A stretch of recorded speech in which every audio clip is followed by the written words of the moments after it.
Okay, our Class 1 fine wolves and Class 1 goats are entering the ring. Class 2 for both sides will be the next groups to check in.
For the third year, the Texas Lamb Breeders Association is awarding an additional $28,500 to exhibitors who chose to show Texas-born lambs bought from a member of the TLBA.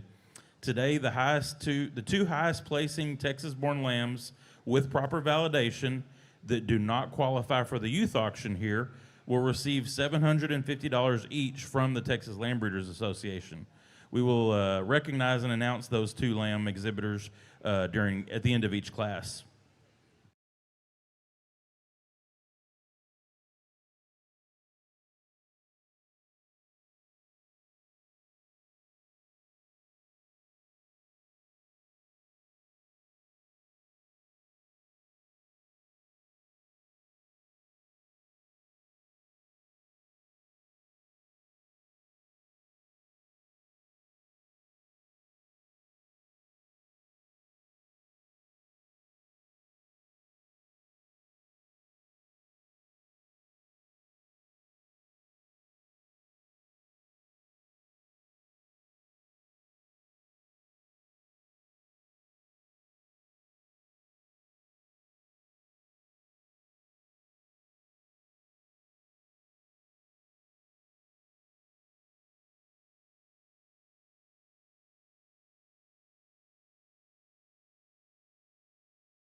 Give these lamb exhibitors a hand as they exit the ring.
Let's give these goat exhibitors a hand as they exit the ring.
Well, certainly a pleasure to be here with you this morning in Austin, a beautiful day for a livestock show, and I'm certainly happy to be a part of it. I think a really good class of these lightweights to get us kicked off, and certainly as you would expect, some variation just in type and kind, but I think all in all a good set. We've got a set out here in the center of the ring that I think are really good fundamentally. Good on their feet and legs, they balance up well. They've got some look about them. Muscle's secondary to me, and I know we're judging meat animals and we got to have enough muscle in them, but I think structure and balance and look is so important. It's easy to pack muscle on one, but when you can get one that has muscle, can get out and move and track and still offer you an exciting look, I think that's very valuable. This young man does that to a T for me. He's tall-shouldered, he's good on his feet and legs. I think from his forerib back to his flank just balances up tremendously. And then for me, he has the right kind of muscle. He's big and square and opened up down his top. He's got a big level hip in him. And as I said, he can get out, offer some flexibility and some travel. Very nice one to kick us off. This one that comes in second, probably just a little more intriguing from the side view in terms of where his chest floor sets in him. I really like that one a lot from the profile view. He's probably got just a notch more length of body than he probably needs. And I think that takes away from him just a tad in his ability to stay level enough down his top line. I think you get past that, pretty similar to that when it comes out ahead. Just square, correct, good kind of livestock that's got some leanness and some muscle about him. This one that comes in third, one that handles extremely good. That one's got feet, big feet, a big forearm, probably heavier structure than either of those two that come ahead of him, and possibly just a little taller at the point of his shoulder. I'd like to change that one in his underlying quality. I'd like to change him in his depth of chest and shoulder, but still one that handles good, he tracks good. As I said, very stout in his overall makeup. The one that comes next is obviously the outlier of our top four. That's a big ribbed one that's got a massive top. He's got a big hip in him. I just didn't think he profiled quite as neatly. He didn't offer quite as much extension and look through his front 1/3. To maybe where we could move him up a spot or two, but still a good goat. It's wide, he's square, plenty of product in that one. The one that comes next, another one that handles extremely good. Probably doesn't balance up quite as neatly down his top line as some of these others. I'd like to change him from his hip back to his tail head, but still square, correct on his feet and legs, lean to the touch, got a big old top in him as well. And then a really muscular one comes here next, and one that doesn't wow you maybe anywhere, but man, he's got the right kind of rib shape and body design. He's got the right kind of power. Just change that one a little bit, make him a little neater to look at from the side view, especially through his chest and shoulder, and then we could possibly move him up today. I think a great class. Lots of good ones had to exit the ring this morning, and we're going to see that throughout the day. The quality is here. Please give all these kids a hand if you would.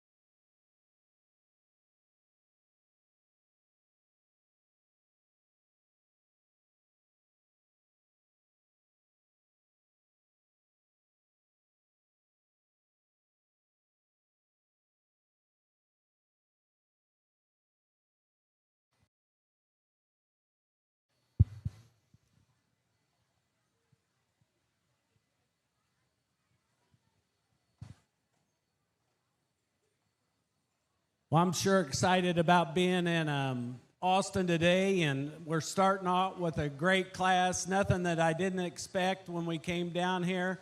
The lamb that I'm going to use to win the division, I think that guy is the one that's the power sheep in the whole class. He comes out with a lot of style and balance to him. He opens up really good at his base. When you get behind him and in front of him, that thing's got some expansion to him. And then you get your hands on him. That sheep handles fresh down his top, over his rib. A real nice one to start the division with. I think then when it gets down to the next four, we come into the one that's got the balance and the design for me that most closely follows our class winner, and that's the one we have in second. He may not be the one that's as big as the rest of them in the class, but that one really handles nice down his top. He's athletic in his shape. He's massive out of his rack and out of his loin. A sheep that's really balanced in terms of his chest floor to flank, and that's why I drive him up into the second position. One that's really unique in his handles, the one that we have in third. I sure like him a lot about that, when we get him in there and we get him set and we get him in position, he's one that I can get up toward in that top hole. Where he falls shy of those top two is when we get him into motion, maybe just gets a little more tucked up in his flank for me. I'd like to just soften him up there, make him just a little more balanced in terms of chest floor to flank. If I could just soften him up just there, just a notch, he'd be one that we could move up a lot farther. Just love the touch. I love the muscularity of that one, the upfrontedness of him. Real nice sheep to go in that third position. Where we come into the fourth hole and the fifth hole, we get in there and we just start talking and we split those apart by just design and balance. I think that one that lands in 4, he's the one that's more balanced down his top. He comes out square out of his hip. That sheep handles his back leg and back hock a little better for me, and that's why I fall him into the 4th position today. The sheep that we round off the top 5 with, really explosive down his top. He comes out, he's wide from stifle to stifle. Maybe just like to make that guy just a hair square out of his dock to compete in the top 4. I think an excellent class to start with today. If you would, let's give them a big round of applause and show our appreciation for the young people bringing us a nice class. Adams Fab. Established in 2007, they build custom livestock pinning and equipment to fit all your needs. Hanger feeder rods, adjustable slam gate latches, and skirted panels, it all comes standard. Custom pins made by hand and hot dipped galvanized so that you know that they're going to last. Adams Fab is a certified TIPS vendor and can design, fabricate, and install equipment to fit all your needs. Visit adamsfablivestock.com to get started today.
Texas Goat Breeders Association is an organization of Texas goat breeders who support and recognize Texas youth who buy goats from the Texas Goat Breeders, who are members of TGBA and show these goats at Texas major stock shows.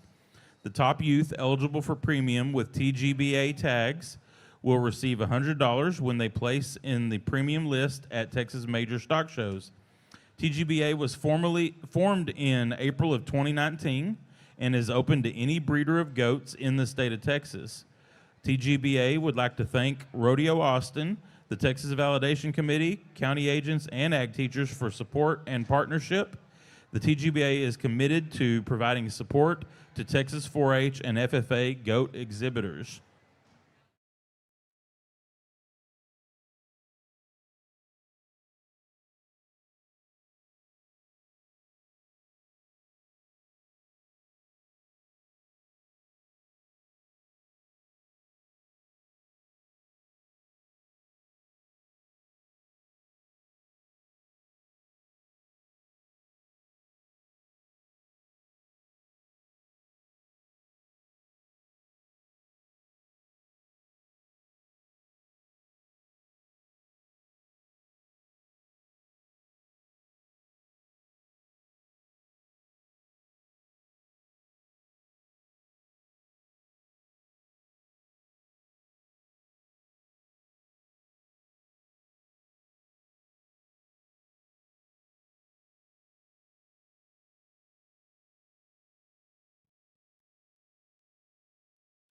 Results from Class 1 Fine Wools.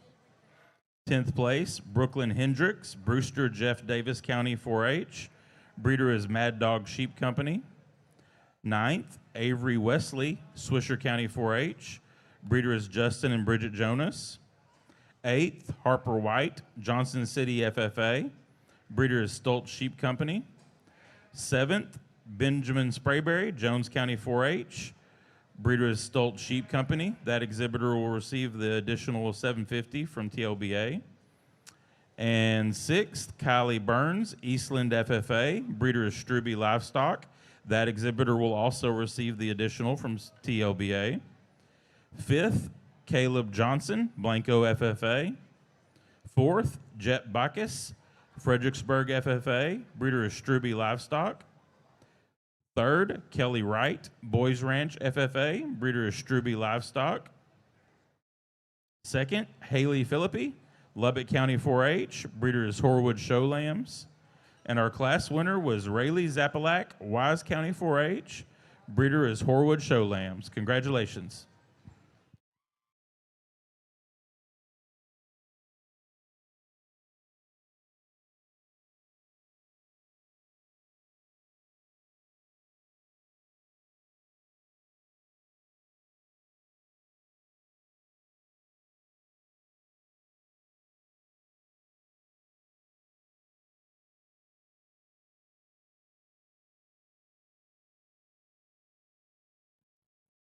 Well, another really nice class as we work on through our lightweight division. And I think a group of goats in this particular class that kind of fit together just a notch easier, in my opinion. I don't know if that extra size and a few pounds does it or what it is, but I think in all, a really nice set. This one that leads off, he hit me pretty hard when he came in the ring. And the more you study that one from the side view, I think you have to really be appreciative of him. But even more impressive is when you step in there and get your hands on him. That thing is big backed. He's got a big forerib in him. His feet and legs hit the ground square. That's an awfully nice one to lead off with. This one that comes in second is kind of like one we had in our first class. He's probably got just a notch more length of body than he really needs, and I think that takes away from his top line view from the side just a notch. Man, that thing's big-chested. He's pulled apart. His feet and legs are out on the corners without going too far, and then he really follows our class winner very closely, in my opinion, just in terms of width and density of muscle, leanness of condition. One that comes in third offers just a little different look than those two ahead of him. He is tall-shouldered, he's long-necked, and he's really straight and correct down his top line. I think the underlying quality in that one's good as well. Feet and legs are out there without going too far, and he offers some flexibility. So when we get our hands on him, he doesn't hook up into his hip quite as big and square as those two ahead of him. He's probably not just as level from his hip back to his tail head as our top two, but still flexible. Good-looking livestock there in third. The one that comes in four is one of the better handling ones of the class. That dude's lean. He's got a big square top in him, just lots of density about him. You study him through his chest floor, through his shoulder, man, he's just a stout-looking animal. Gets a little iffy on his rear 2 legs as we compare him to our top 3. I'd like to see him go with just a little more flexibility, just a little more squareness at his hock. And the goat that follows him there next in line, I think follows in there pretty closely. Another one that kind of blends together pretty well from the side, probably just a notch bigger footed and heavier bone than some of them. Thought he was just a little flatter right there behind his shoulders, maybe not quite as much width and shape down his top as some ahead. Then a nice one rounds out our top 5. Good looking livestock that's tall shouldered, long necked, has some length of body, just gives up some width and some power to those 5 that stand above him today. Really good class throughout, and as I said before, some nice ones had to exit the ring, but you guys should all be proud. Please give them a hand if you would.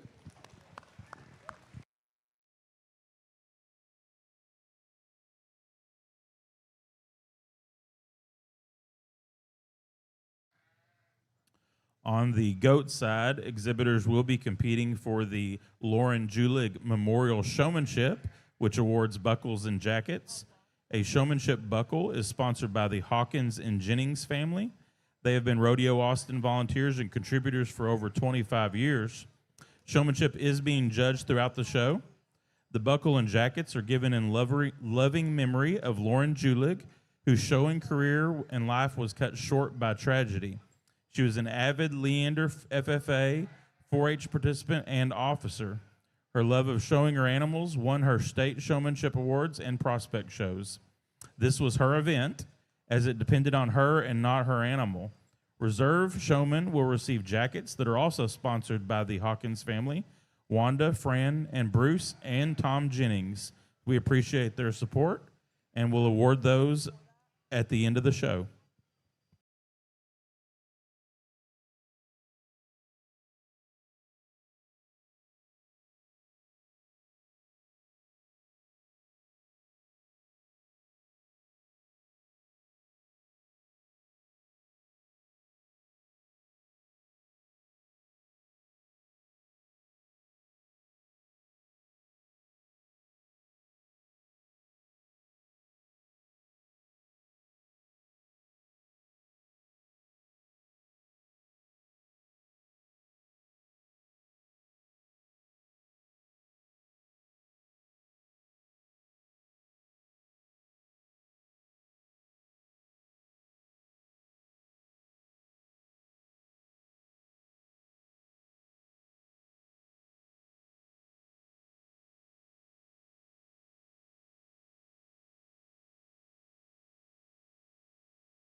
Folks, please help us out by not standing on the rails up here around the ring.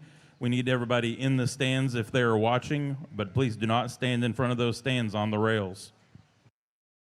Well, we get in this division, and it brings us a lot of positives and a lot of different types of sheep. And I would say if you start looking at them, they are a little different in my top 5 as we start to analyze them.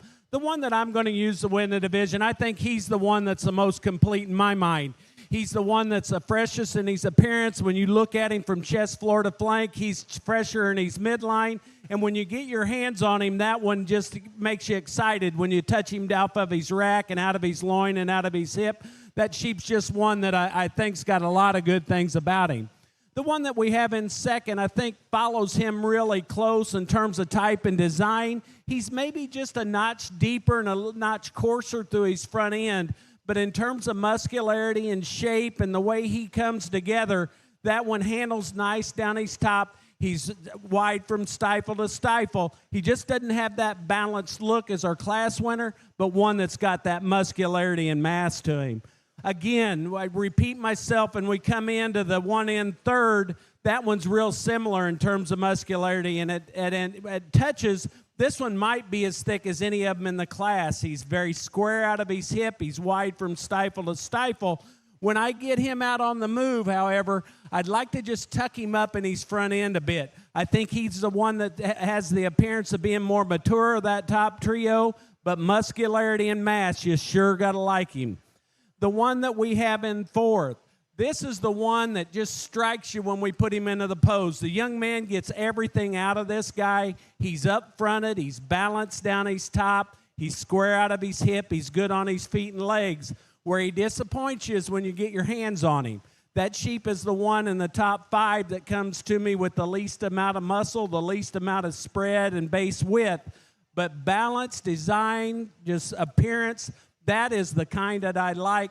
I just got to get him thicker at the ground and thicker at the down his top, and we could get him a lot further in the class. The one that we round the top 5 off with, again, one that's nice to the touch. He's fresh over his forerib.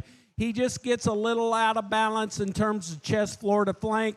Just like to give him a little more athletic look in relationship to those top 3, but a real nice class. If you would, let's show our appreciation to the young people for bringing us an awfully nice set of fine wolves.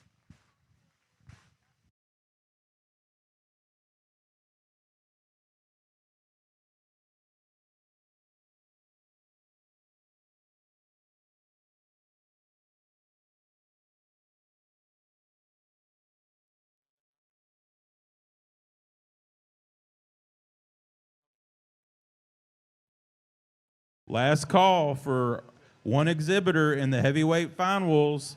That group is about to go in.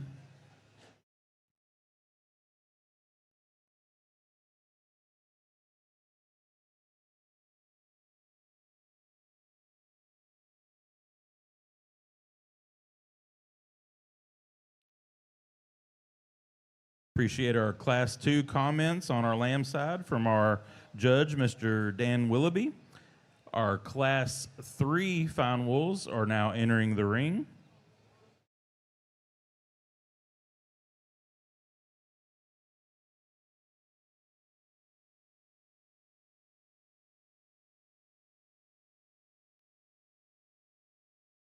Folks, when you get ready to load out today, if you can help us out by not getting your trailer until after you load out, if you can try to load all your tack on your vehicle and then go get your trailer, that would expedite things greatly. Class 2 goat results, 10th place, Tatum Kroll, Falls City FFA. Breeder is Gendrich Beam Livestock. 9th, Bonnie Thrasher, Hale County 4-H. 8th, Dryden Talbert, Runnels County 4-H. Breeder is Talbert Showgoats. 7th, Gracie Nixon, Huffman FFA. 6th, Candence Agrillin, Johnson City FFA. 5th, Kinley Chisholm, Lakey FFA. Breeder is TAC 4. 4th, Brooklyn Grimes, Runnels County 4-H. Breeder is Compadres Cabritos. Third, Kaylee Chumley, Angelina County 4-H. Second, Kylie Ruiz, Live Oak County 4-H. Breeder is Humphrey Livestock. And our class winner was Lorelei Wagner, Martin County 4-H. Breeder is Two Springs Ranch. Congratulations.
Another exceptional class, and I think we probably kept a few more in this particular class, and I know that's not ideal for you guys that didn't make the top 6, but it shows the quality and depth of this class. I think some awfully good ones here.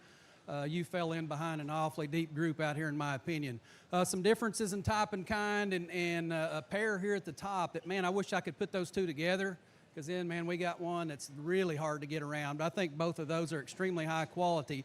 The young man that wins the class, that thing is stout. He's big-footed. He's got a big forearm in him, big-chested, big through his center rib, and I think his center body shape is what kind of propels him above most of these goats out here in our top 6. That thing is round-bodied. He's got big muscles up high. I'd like to blend him just a little smoother from the point of his shoulder into his top line, more like the one that comes there in second. That's an awfully good one. When we get him out here and get him going, either coming or going away from you, that thing hits the ground wide. He's flexible. He's stout. Awfully good one to lead off. This one from the profile view here in second, man, I love him. He's tall-shouldered, he's long-necked, he's flat down his top line. Just a little finer in his bone work as we compare him to our top placing goat here in this class. Not as big-chested, not as round in his shape there through his center body, but man, good touching, lean-made one that's got a big, shapely, square top in him. A lot of value in that one as well. Just back off and look at the young man's goat there in third. I think you got to appreciate lots of things about him. He's a stout one. Yet he still balances good. He's got his chest up in him. His flank line drops down in him like you want one to. That one's wide. He's stout. He's square. You get up over the top of him and compare him to our top two, he's flatter right there behind his shoulder. Just need to pull him apart through his center body to match what he's got up high. He's certainly one you could run up a ways if you could do that. Another one that handles extremely good is the one that comes in 4. That thing has got a really silky, smooth kind of skin to him. He's big shape down his top. It's when we get him out here on the side view, I'd like to change him a little more than the 3 ahead of him, just in terms of his depth from the point of his shoulder to the base of his chest. Whenever we get into him and make him drive, I think it kind of accentuates that just a notch more. Shallow him up front, another one you can do lots of things with in terms of moving him up the line. A little smaller frame one comes there in 5, but really wide and stout. That thing's got creases and muscle all over him. Like to make him in just a little bit bigger package, maybe blend him just a little straighter down his top line. Then the young man that rounds out our top 6. That's a good basic goat that doesn't have a lot of holes. Is he as fancy as some of these ahead of him in spots? Probably not, but just good basic livestock that's wide. He's deep enough where he needs to be, and he's got plenty of width. Again, one of those I think we could change him from the point of his shoulder into his top line just a notch, maybe make him a bit prettier up front, but that's a good one to round out our top 6. If you guys would, please put your hands together. Congratulate all the young people out of this class.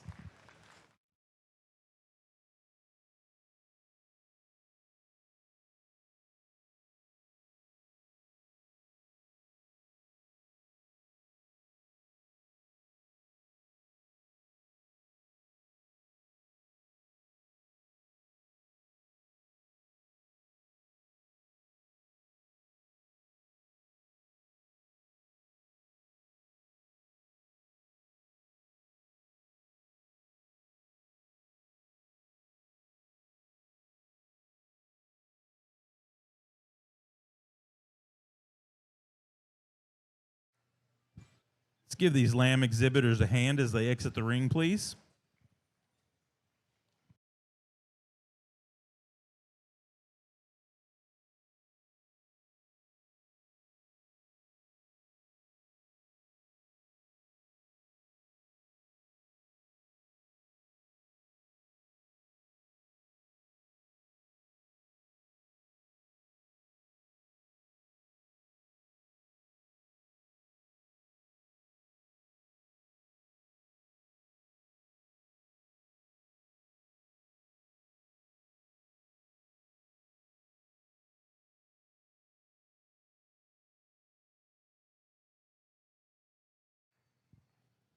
Results from Class 2 Fine Wools.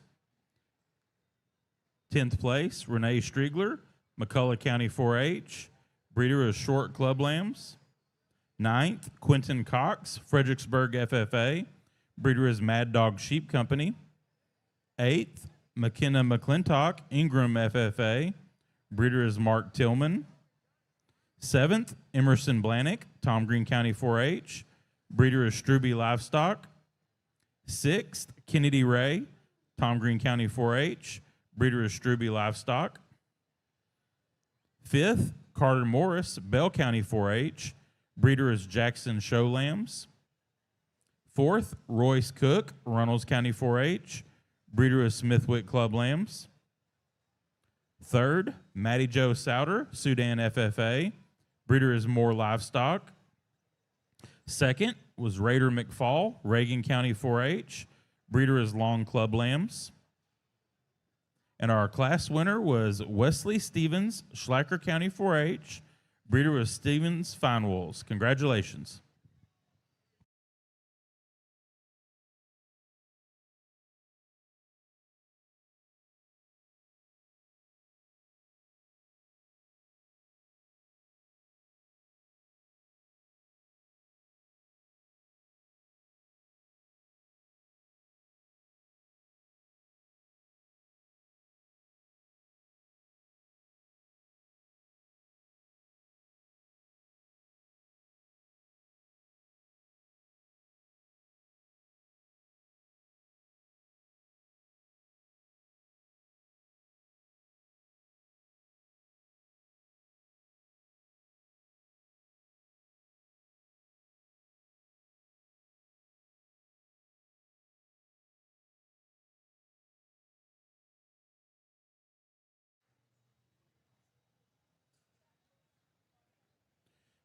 Appreciated our comments from our market goat judge, Mr. Jimmy Davis. Here is the results for Class 3. 10th place was Joseph Gage, Webb County 4-H. Breeder is La Copa Show Goats. 9th was Lily Cattle, Coolidge FFA. 8th, Rayleigh Davis, Scurry Rosser FFA. 7th was J.C. Collins, Clayburgh Kennedy County 4-H. Breeder is Humphrey Livestock. 6th was Wyatt Hawes, B County 4-H. Breeder is Rocky Creek Show Goats. 5th, Kimber Allen, Nacogdoches County 4-H. Breeder was Kiefer Livestock. 4th, Sarah Crow, Hawkins FFA. 3rd, Blake Burns, Eastland FFA. Breeder is J&J Livestock. 2nd went to Hannah Duke, Madison County 4-H. Breeder is Techstar Genetics. And our class winner was Cooper Evans, Burnett County 4-H. Breeder was Evans Livestock. Congratulations.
Let's give these goat exhibitors a hand as they exit the ring.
Well, we round off the division of this fine wool division off with a great set of lambs. Guys, you may notice I touch them a little more than some people do, and I really like touch. I like handle. I think it's important to get your hands on them to see how fresh these sheep are and the muscle, the true shape and athleticism that they have. And that's why I take a little more time doing that. I think when we get into this division, the two that exemplify that are the two that I start the class with. That lamb that we're starting with, he is extremely good to the touch down his top. He opens up with a great big square top in him and comes out to a nice hip. He's wide from stifle to stifle. Where he edges out the one in second is when we get in front of him and behind him, that guy is opened up in his chest floor. He's opened up at his base. That sheep is just massive all the way through him. And then he gives you a good look when we get him around the ring. I like the way he moves off his feet and legs, design and pattern. He's youthful in his look. He's athletic in his look. A nice one to start the division with. I think the young lady's lamb pushes him real hard in this class in terms of those aspects and those positives. He's up fronted. He's clean up through his forerib. He's massive down his top. He may be just a little more closed in his chest floor, but that one's got a lot of look. He's got a lot of balance to him. I just think an awfully nice pair in this heavy division. The lamb that we have in third, another super patterned one that is just nice on his feet and legs. He's complete. He's balanced in his lines. He comes square out of his hip. A sheep you really appreciate when you put him in motion around the ring, where he falls shy of our pair winners in this division. Just need to open him up, give him a little more muscle expression and dimension to get him over those top two. But a real nice pattern, real nice design one that's good on his feet and legs. The one that we come in next, and this one's just a little more compact in his skeleton. He's a little more conventional in his size. But when you get your hands on him, that one's expressive down his top. He's clean in terms of his condition. He balances up very nice. Maybe just gets a little deeper, more mature than those top three, but a real nice sheep, a sheep that's got all the right things, good on his feet and legs. Just like to give him a little more youthful look to him to get him in that top trio. When it comes down to my fifth and sixth, that is probably the closest placing that I have in this class. I chose to go ahead with the one that's a little more youthful in his look, a little more balanced in his look. That one handles nice, but the touch goes to the one we have in sixth. That is a sheep that the young lady's got in tremendous shape and condition, and we get him up further in the class because he falls out of balance a little in his hip, but I do want to appreciate the young lady for having that one in awfully good rig today. If you would, let's show them a big round of applause for rounding off our fine wool division.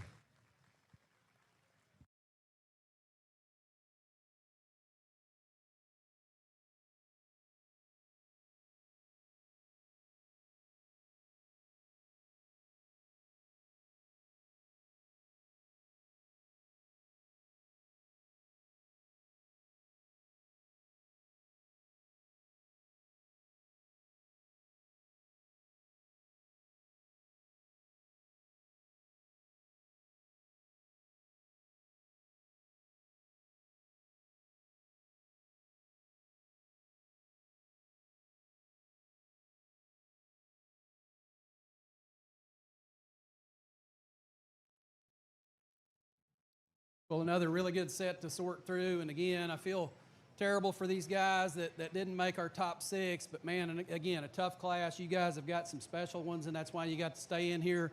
I thought just a more complete group out here in the center of our ring. And a lot of people question sometimes when you pull animals on the walk, what you're looking for and why you do that. That one right there that leads the class off is why. That thing is elite livestock from the side view. He's so fluid in motion off both ends. And what's deceiving about that one is he is way wider and way more muscular than you think he would be just by looking at the profile view. Man, that thing's chest is up in him good. He's tall-shouldered, flat down his top line. His chest is good from the side. His body's deep. His flank's deep. Feet and legs are out there.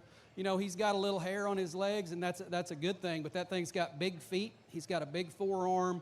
He's dense. He's round-bodied. That's an awfully good one to lead off. One that comes in second hit me extremely hard when he came in too, and that young lady does a super job of getting that one stuck.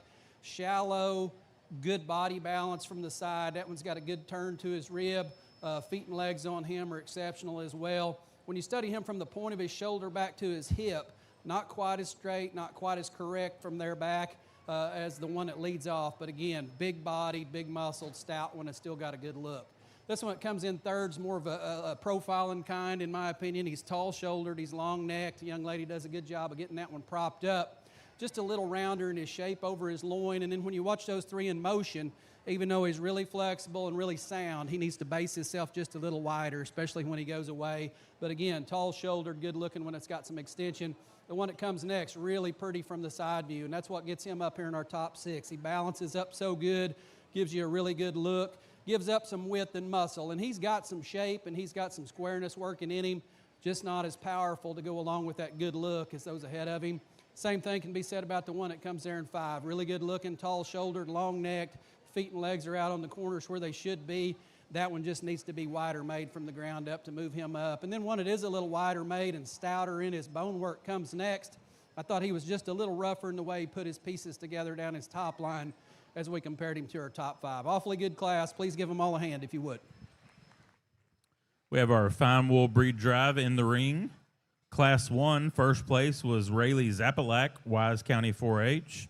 And second place was Haley Philippi, Lubbock County 4-H. Class 2, first place was Wesley Stevens, Schlacker County 4-H. And second place was Raider McFall, Reagan County 4-H.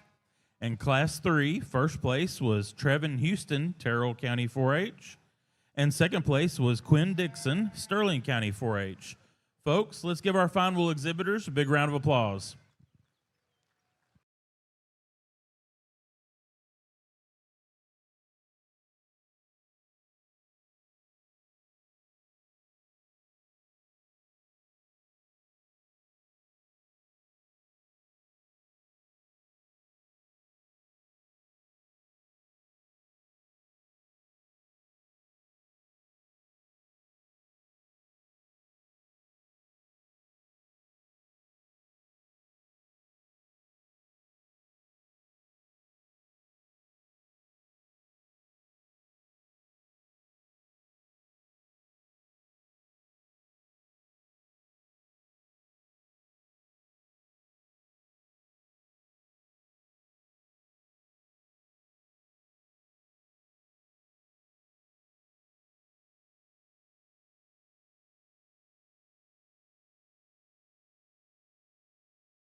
We get in this division and we get the 6 out here, and I'm very happy with what we came out here with this division.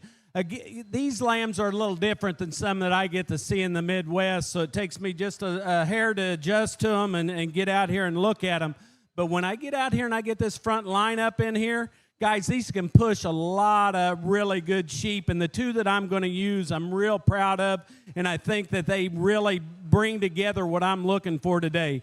The one I'm going to use is one that I think opens up really nice at his base. He comes with a great deal of power down his top. He's fresh in his look. He's good on his feet and legs. And then I think the one that goes into reserve pushes him pretty close. Maybe just got that little bit not as that explosive look to him, but one that is really right in his pattern design, good on his feet and legs. I think we've started off with a great division. If you would, show your appreciation to the young people that are in the ring, the ones that are back in the pens. It's been a great start to the show today.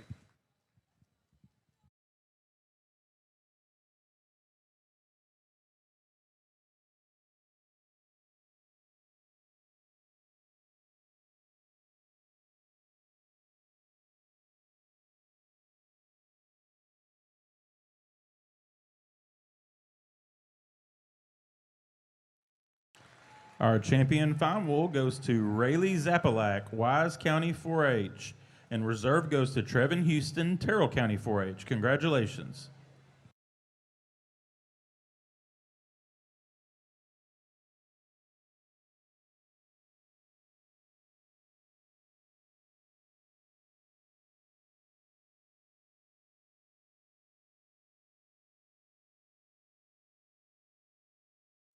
Class 3 final results.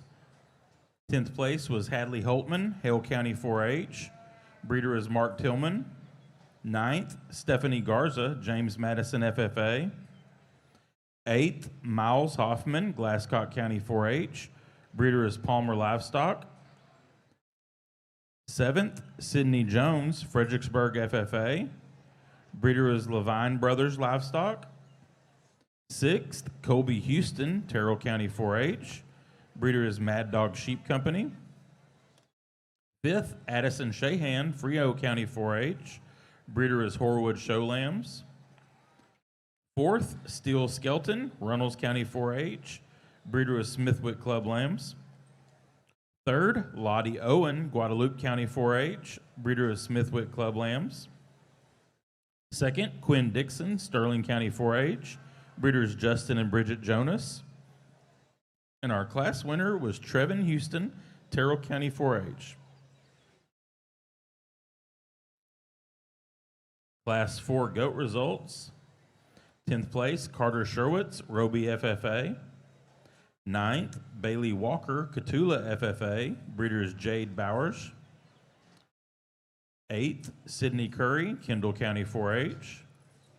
7th, Gunnar Toch, Gillespie County 4-H. Breeder is Humphrey Livestock. 6th, Hannah Brooks, Burnett County 4-H. Breeder is Evans Livestock. 5th, Isabella Weiss, Tilden FFA. Breeder is Jade Bowers. 4th, Hadley Holt, Hill County 4-H. 3rd, Whitney Christian, Runnels County 4-H. Breeder is RC4 Livestock. 2nd was Shelby Joe Walker, Nueces County 4-H. Breeder is Shrank Show Goats. And our class winner was McKenna Cowley, Randall County 4-H. Breeder is Cowley Livestock. Congratulations.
Class 1 final crosses are entering the ring.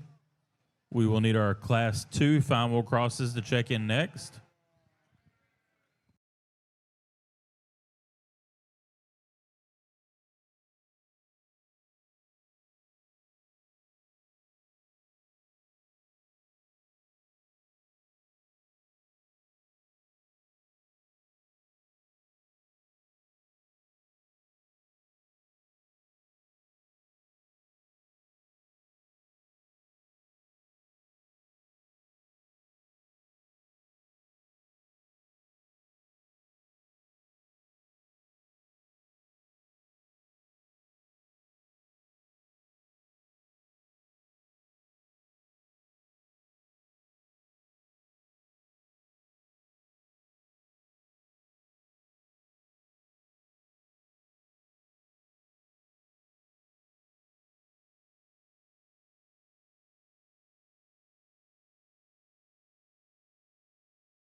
Well, a good class to wrap up our lightweight division, and a class that's a little more difficult for me. There's a lot of different types and kinds, and I think composition and muscle come into play in this particular class.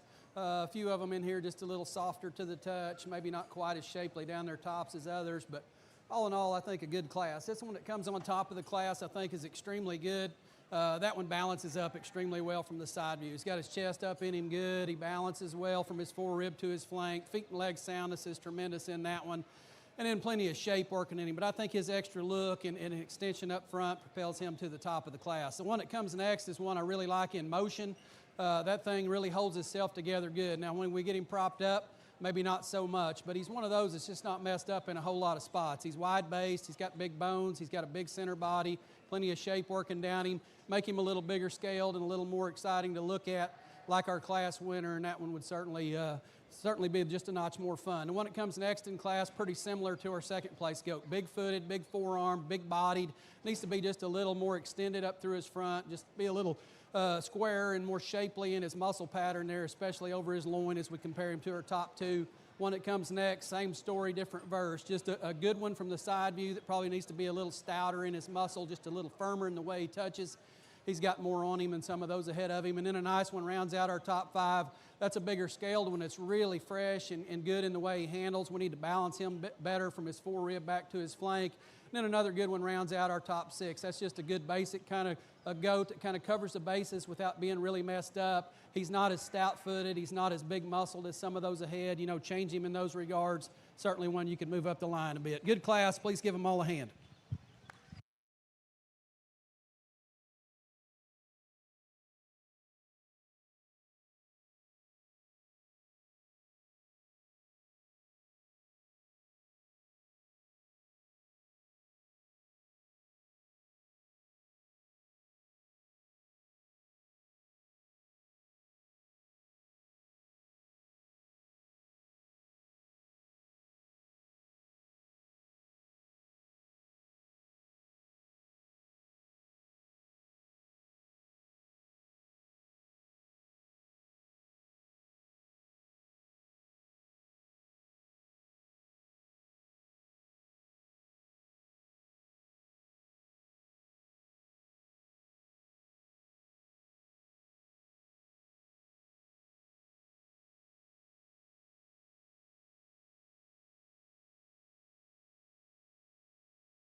All right, we are ready for our Division I goat drive.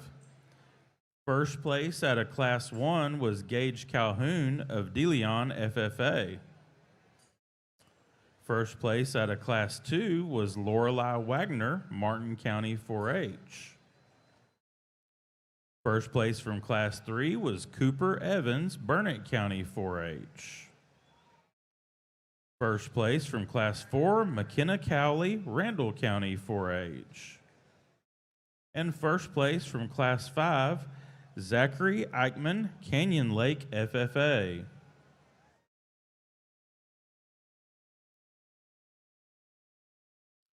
Second place from Class 1, Abigail Wilson, Deer Park FFA. Second place from Class 2 was Kylie Ruiz, Live Oak County 4-H. Second place from Class 3 was Hannah Duke, Madison County 4-H. Second place from Class 4, Shelby Joe Walker, Nueces County 4-H. And second place from Class 5, Cass Hinojosa, Clayburgh, Kennedy County 4-H. Folks, let's give these Division I exhibitors a big round of applause.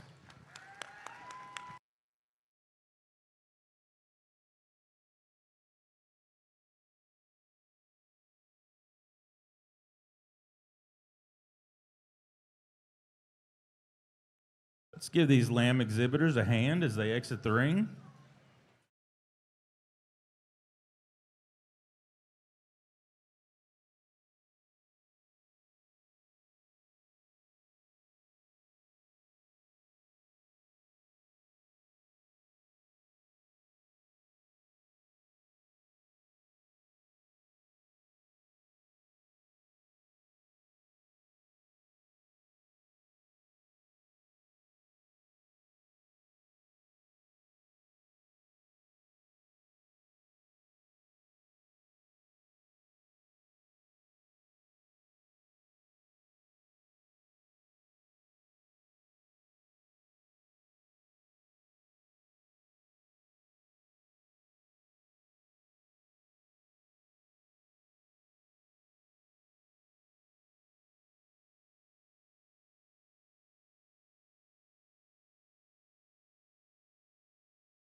Adams Fab. Established in 2007, they build custom livestock pinning and equipment to fit all your needs. Hanger feeder rods, adjustable slam gate latches, and skirted panels, it all comes standard. Custom pins made by hand and hot dipped galvanized so that you know that they're going to last. Adams Fab is a certified TIPS vendor and can design, fabricate, and install equipment to fit all your needs. Visit adamsfablivestock.com to get started today.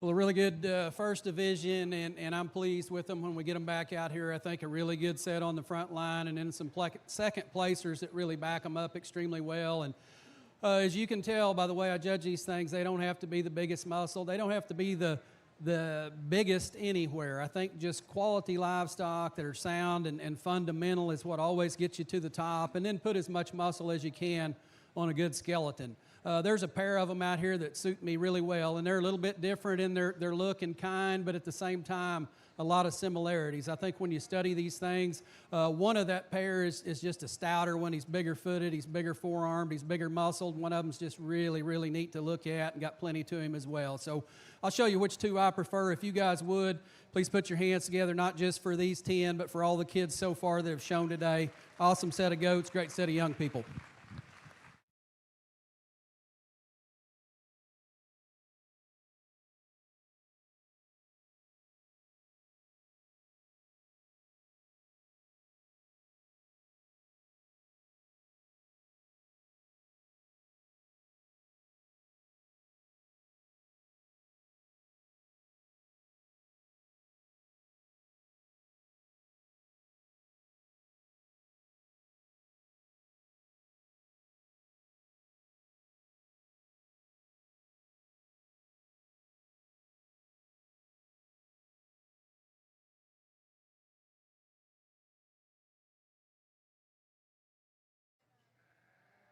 Our Division I champion was Cooper Evans, Burnett County 4-H. And reserve is McKenna Cowley, Randall County 4-H. Congratulations to these GOAT exhibitors.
Class 2 fine wool crosses, which is class 5 in the book. That'll be the next group to show.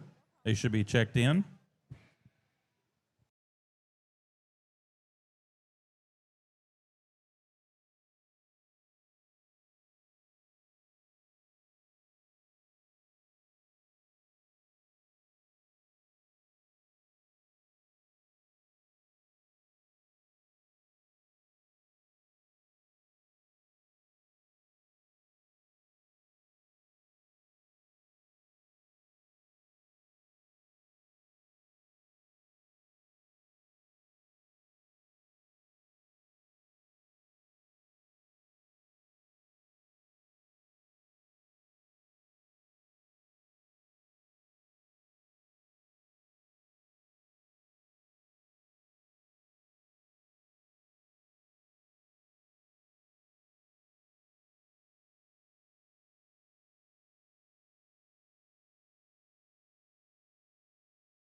Once again, folks, if you are standing on the rails up in the stands, we ask you to sit down so people sitting in the bleachers can see. Please sit down in the bleachers if you're going to watch the show.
Give these goat exhibitors a hand as they exit the ring.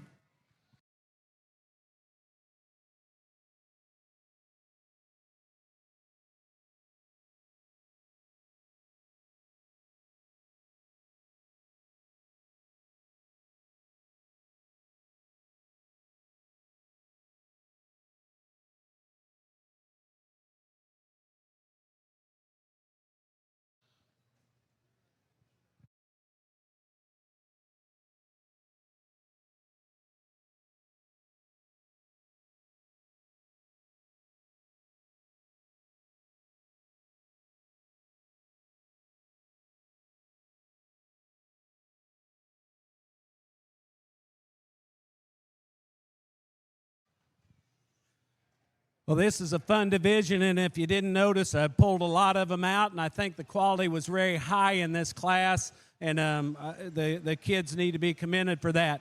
The three that we get out at the top of this division are the ones that are the challenging ones for me. Those sheep are three that are very muscular in their kind. They're sheep that are opened up in their heart and at their base.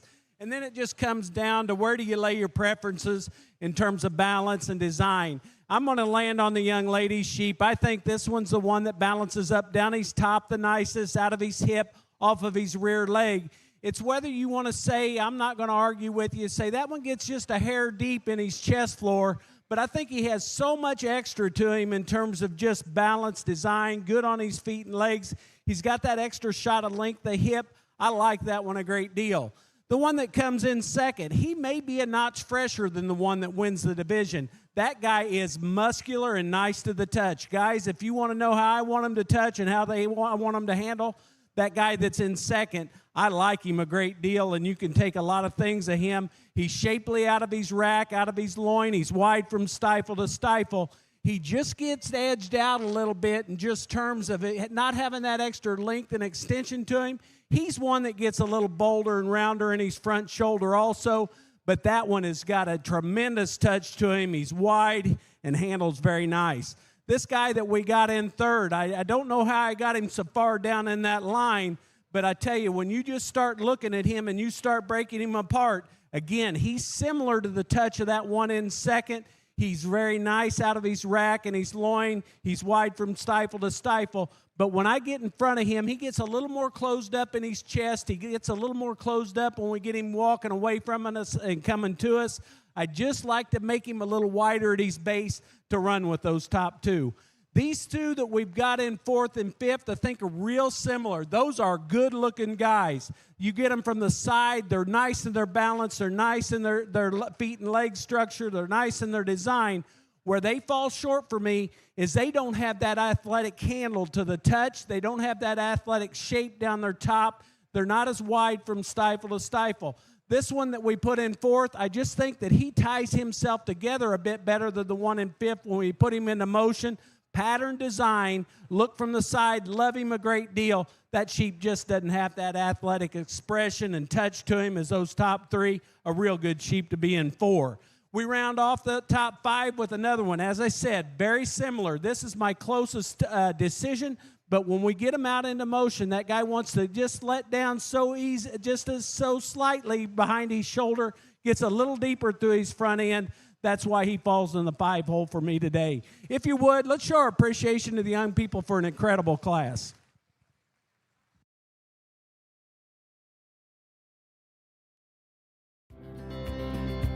Out here, every acre has a story. It's where families work hard, plan, and take pride in what they do. Whether you're buying your first place, expanding your operation, or just getting through another season, we're here to help you grow, one good decision at a time. The leader in ag lending throughout Texas and New Mexico, Ag Trust Farm Credit.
On the lamb side, the Tommy Dodd Memorial Buyers Group is honored to sponsor the 2026 Rodeo Austin Lamb Showmanship.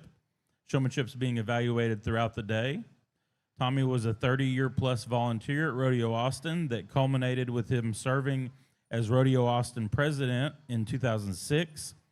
After his passing, his family decided to start a memorial buyers group to continue the family's support of the youth of Texas through the purchase of livestock projects at various county fairs and Rodeo Austin.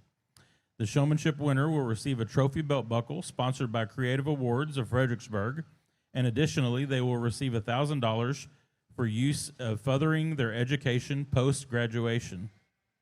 We appreciate their support of Rodeo Austin and the Market Lamb Show.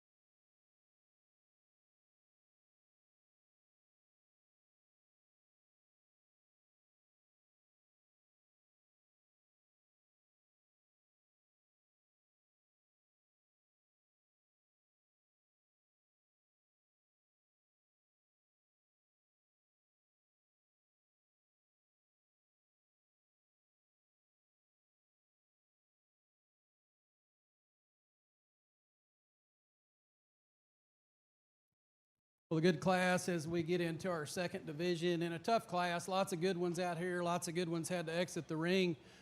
Just a good complete set all the way through. I thought our top six were really nice in their own particular areas. I think the one that's just the most complete, the most fault-free is the young ladies class winner. That one balances up so well from the side. His chest is tucked up.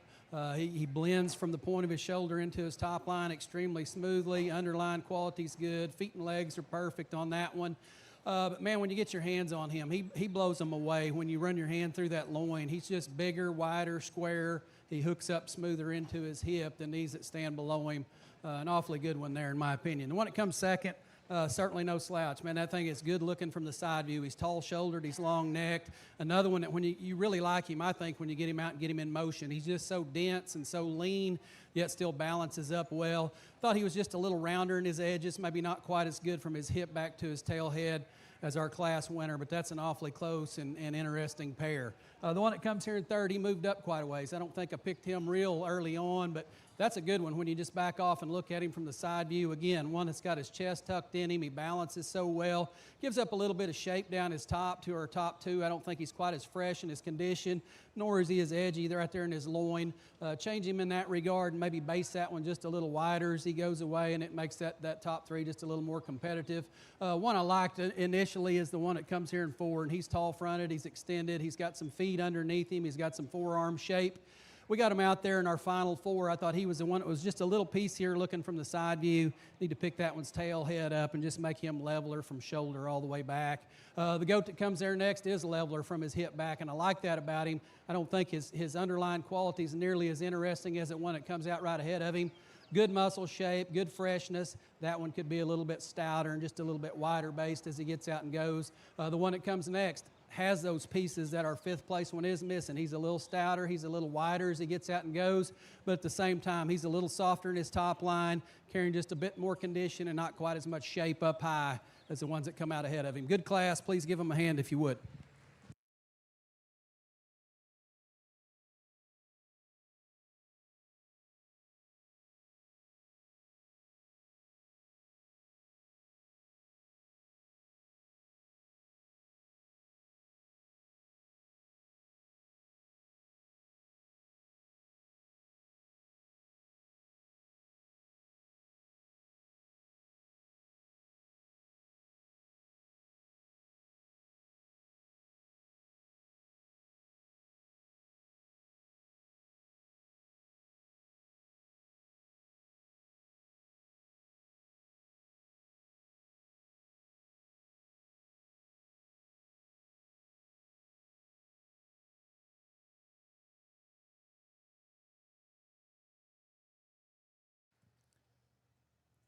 Class 4 final cross results.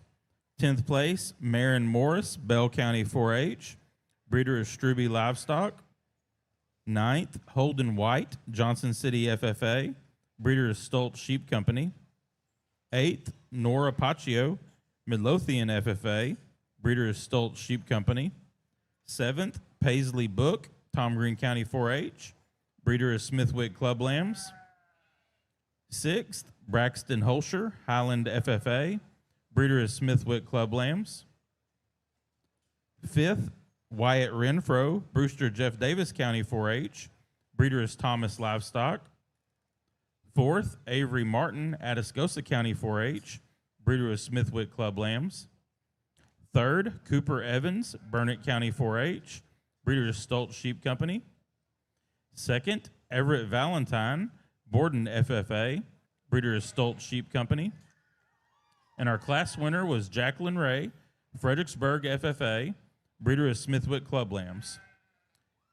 Our 6th place exhibitor, Braxton Holscher, and our 5th place exhibitor, Wyatt Renfro, will also receive the extra $750 from TLBA. Congratulations to these exhibitors.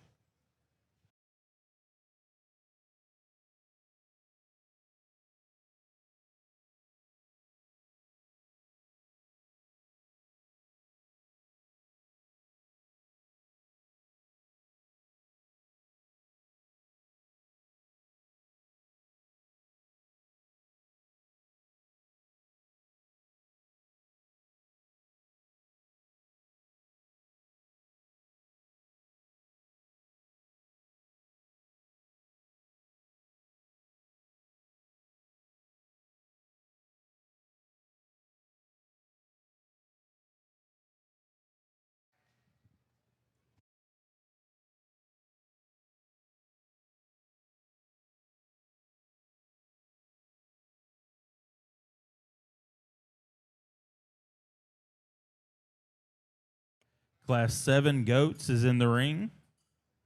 Class 8 will be the next group to check in.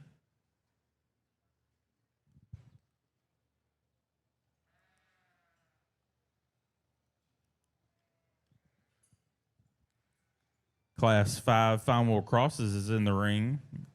Class 6 will be the next group to check in on the lamb side.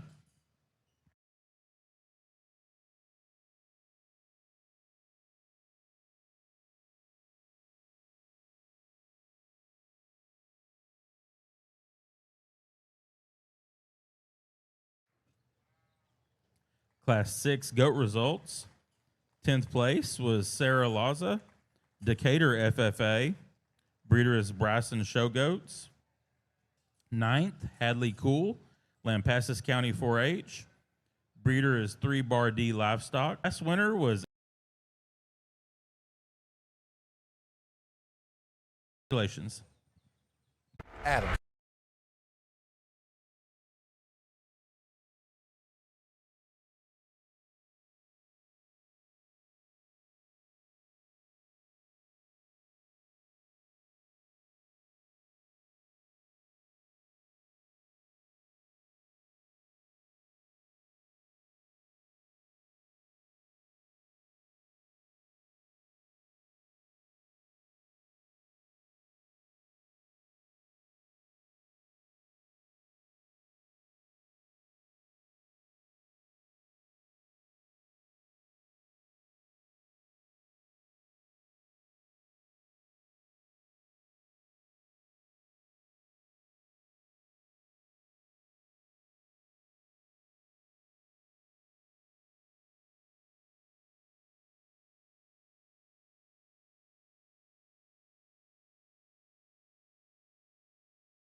Adams Fab. Established in 2007, they build custom livestock pinning and equipment to fit all your needs.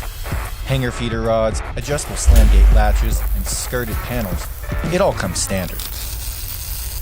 Custom pins made by hand and hot dipped galvanized so that you know that they're going to last. Adams Fab is a certified TIPS vendor and can design, fabricate, and install equipment to fit all your needs. Visit adamsfablivestock.com to get started today.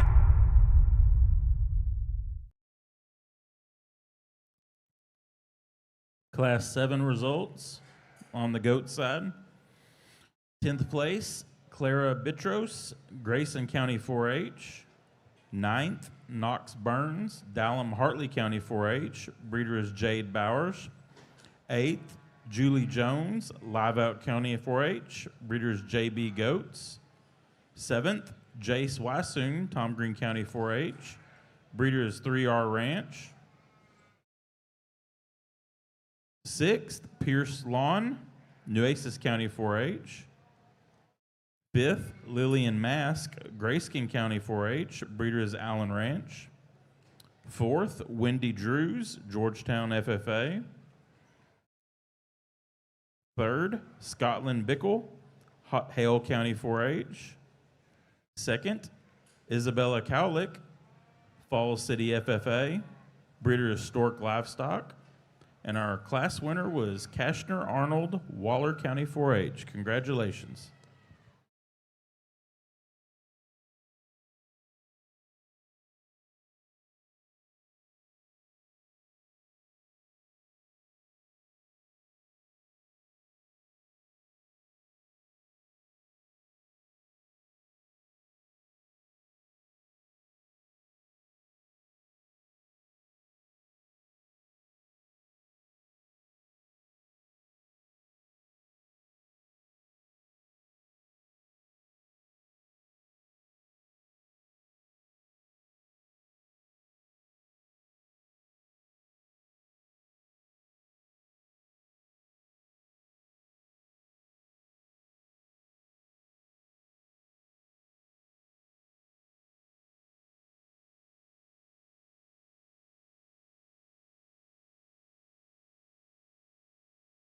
Once again, if you have a red Dodge in the silver lot with a Cimarron cage in the back, license plate SZP 3494, we need you to come to the show ring immediately.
Give these goat exhibitors a hand as they exit the ring.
Class 5 lamb results.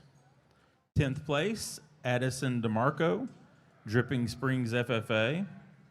9th, Cassidy Everett, Howard County 4-H, breeder is Stoltz Sheep Company. 8th, Mallory Label, Corsicana FFA. 7th, Alex Etheridge, Highland FFA, breeder is Stoltz Sheep Company. 6th, Kaylin Croxdale, Waxahachie FFA, breeder was Smithwick Club Lambs. This exhibitor will receive the 750 from TLBA.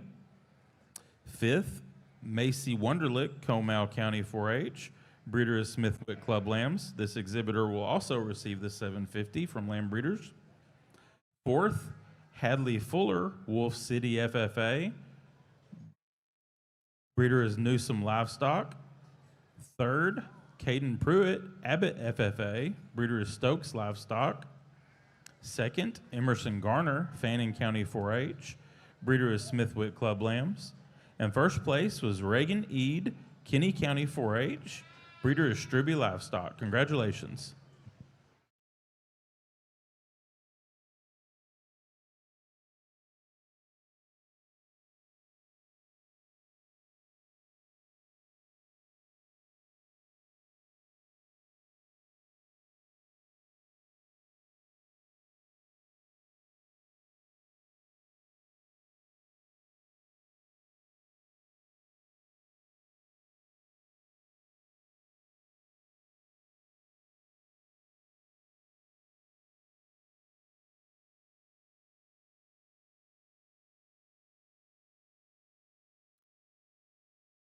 Again, we will need Class 9 goats checking in.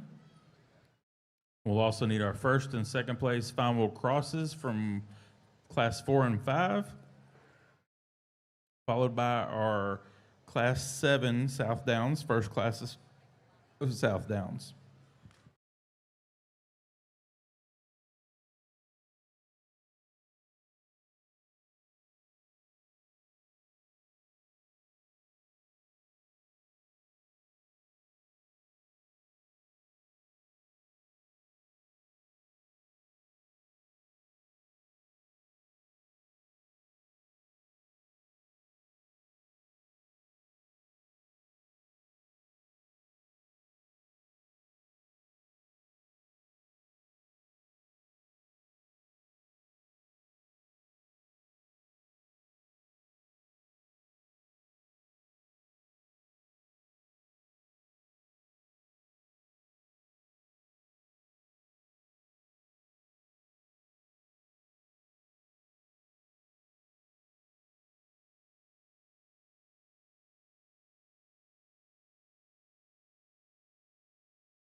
Give these lamb exhibitors a hand as they exit the ring, please.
Well, another good class as we're working through this middleweight division, and not a class that I picked pulled very many there on the walk-in, and I was just being a little too critical because we get them out here and we get them lined up. I think lots and lots of good sheep.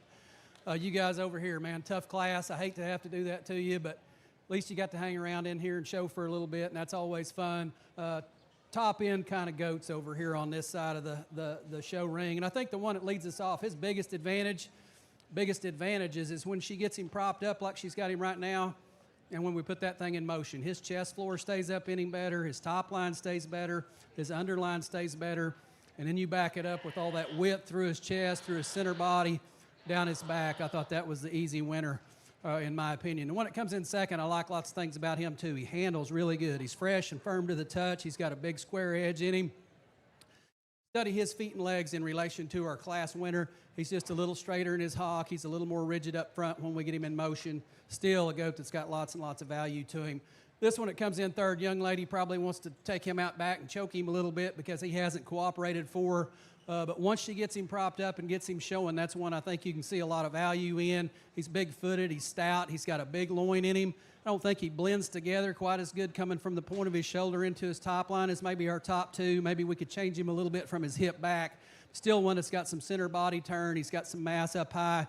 He's got big feet underneath him. That one's got some value as well. This one that comes in four is one I picked, I think, pretty early on to pull over, and that's a nice one from a handle standpoint. Skin quality's good. His freshness is good. He's got good muscle shape. We'll get him out here. He's just not as stout as those ahead of him. He's a little bit frailer in his bone size and footwork. He's just a little bit tighter in his body from the side view. Still one that's got a good touch, a good handle about him. This one that comes next is kind of the opposite of our fourth place. He's probably got a little more body and a little more depth than he needs, especially up through his front, but he does have big paws underneath him. He's got some muscle. That one's just a little bit softer in the way he handles as we compare him to some above. And then a nice goat comes here next. It's really dense in terms of his muscle. Need to smooth that one up just a little bit in his transitions down his top. I thought he was just a little rougher in the way he hooked from his loin into his hip. Maybe not quite as wide as he goes away from you as some of those ahead. An awfully good class. Please give him a hand.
Class 8 goat results.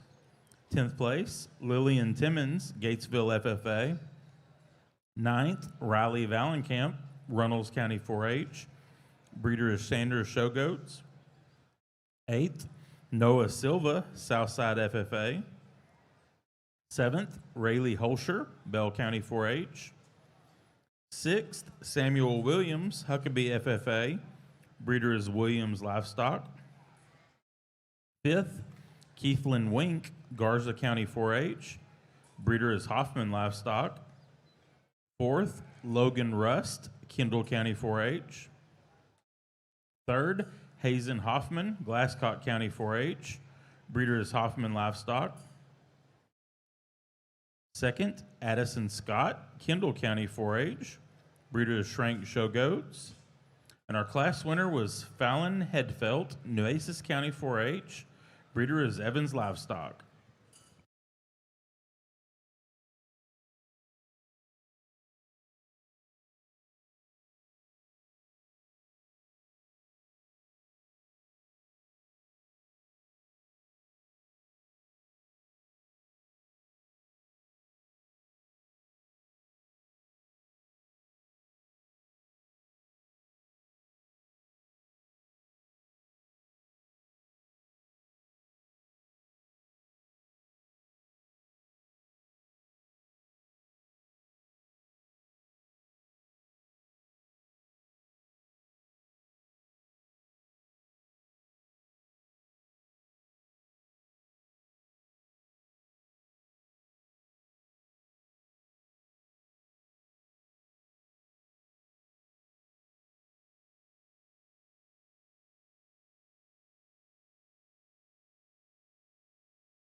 Thank you, goat exhibitors.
Well, we were trying to take a break there. I was really, I was holding things up.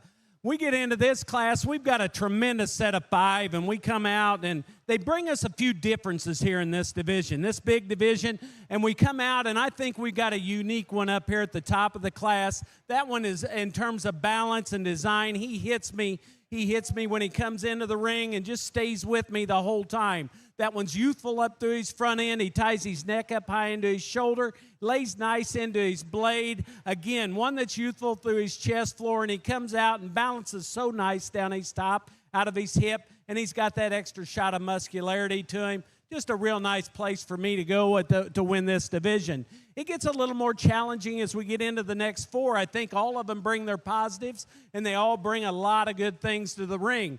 The one that I'm going to use is the one that we grabbed, and we moved her quite a bit up the way, is the one we have in second. That one is the second most athletic in his look when we get him to the class winner. When we get that one planted, I love the silhouette of him. I love how he balances from chest floor to flank and comes out of his hip as we have him set still.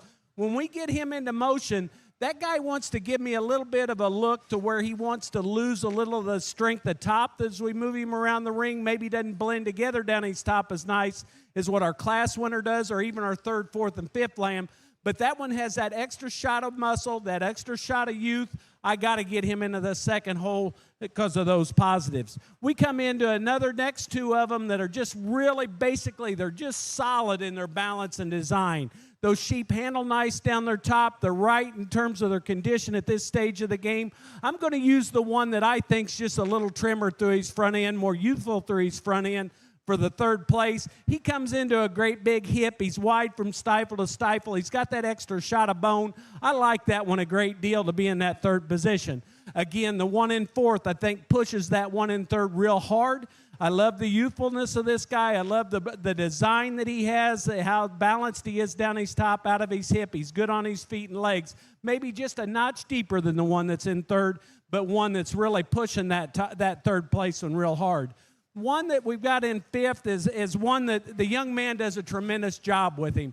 That one's got some flaws to him, and the young man takes it out of him when he gets him out here and shows him. That one's starting to get a little mature through his front end. When you get at the apex of his shoulder down to the point of his shoulder, just gets a little deeper for me. He gets a little drier at his flank. But again, this young man gets him pushed up there. He handles great to the touch. Just got to make that more youthful in his look. Again, let's show the young people for a great appreciation for a great class and finishing off our fine wool cross division.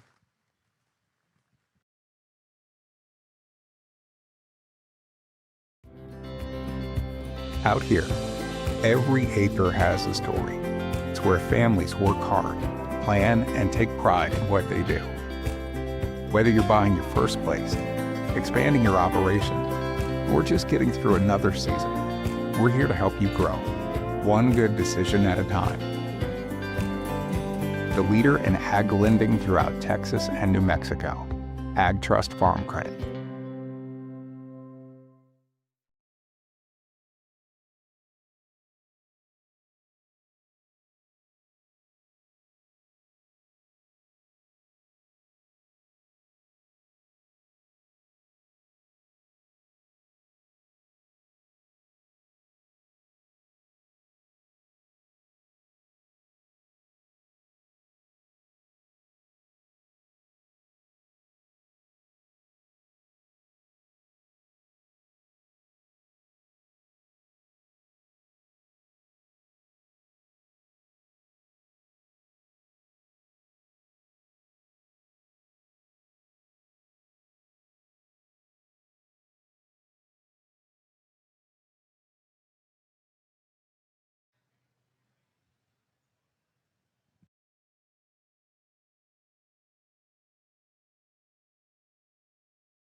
Well, a heck of a class here to getting closer to the last class in this division. This was a deep one. Lots of quality out here, and I've said this before today. I hate to do this to you guys because I know how hard you work to get here. A tough class, and I think you fell right in there where you needed to, but keep working hard, and things will certainly go your way in the future. Man, 6th through 2nd, I had to really think about and scratch my head because I love things about each one of them. This one that wins the class, he made it pretty easy for me, and that one when he comes in, not because of his cool color. That is pretty cool, but that's got nothing to do with it. He could be purple.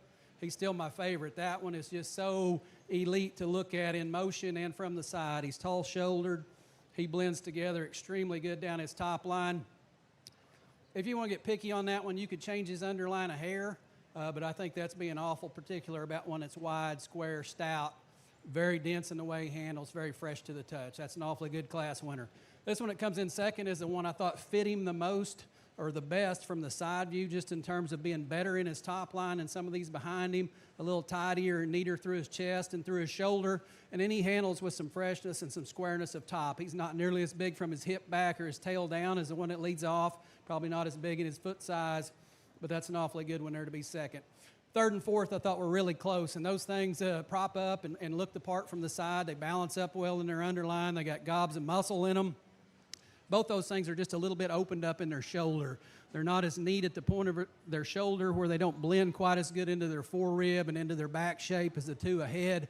I thought this one in 3rd had the advantage of just being a little more powerful in its muscle pattern, and the young man's good one there. It comes in 4th, but both those extremely good animals. The goat that comes there in 5th, that's a good one as well. He's good on his feet and legs. He's tall-shouldered. He's long-necked. Maybe we could blend him just a little differently in his top line, but comparing him to our top 4, just a little bit softer in the way he touches, but again, an awfully good one. Nice one rounds out our top 6 here. He's a big-footed one that's got some forearm shape. He's got some muscle to him. Another one, I'd just like to blend him a little bit differently from his shoulders into his top line, but again, awfully deep out here in quality. Good ones along the rail, and some nice ones went out of the ring. Please give them all a hand if you would.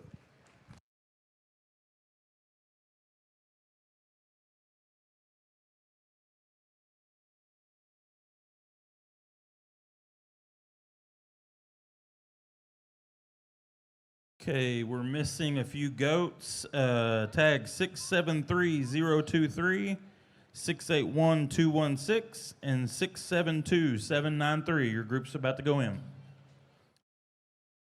On the lamb side, we have our fine wool cross drive going from Class 4. First place was Jacqueline Ray, Fredericksburg FFA. Second place was Everett Valentine, Borden FFA. From Class 5, first place was Reagan Eade, Kinney County 4-H. And second place was Emerson Garner, Fannin County 4-H. And from Class 6, first place was Carter Lou Allen, Palmer County 4-H. And second place was Charlotte Leach, Galveston County 4-H. Ladies and gentlemen, let's give our fine wool cross exhibitors a big round of applause.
Class 9 results on the goats.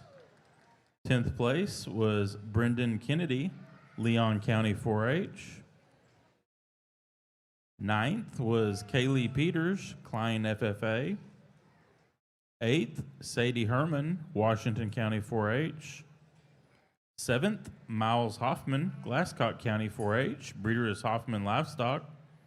6th, Riley Barlow, Lavernia FFA, breeder is Evans Livestock.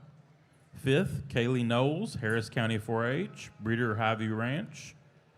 4th, Aiden Dela Cruz, Santa Gertrudis FFA, breeder is Lacopa Showgoats.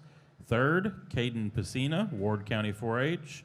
2nd, Georgia Hillock, Navarro County 4-H. And our class winner, Rylan Miller, Denver City FFA, breeder is Blue Team Weathers.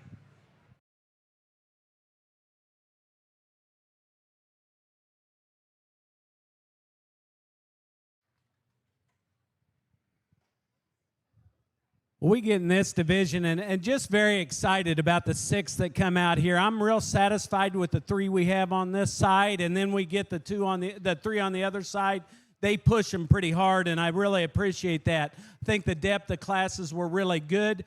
These 3 are I think, pretty unique as we get into the show season for you guys. We're getting a little later in the show season, but these guys bring a lot of freshness to us and sheep that are really nice to the touch. And when it comes down to it and I get out here, I think there's one that just throws everything together to me in the basket. He's really complete in his design. He's up-fronted. He's nice and he's balanced. He's good on his feet and legs. And then yet he comes out and he brings you some power and some width, and that gets pretty exciting for me.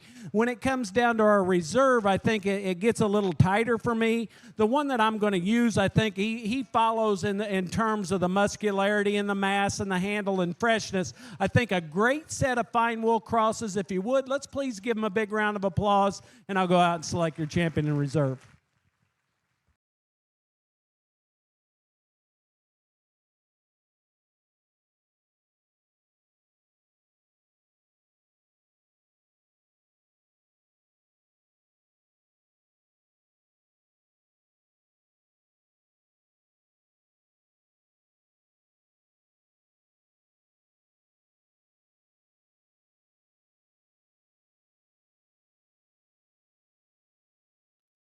Our champion fine wool cross goes to Reagan Eade, Kinney County 4-H.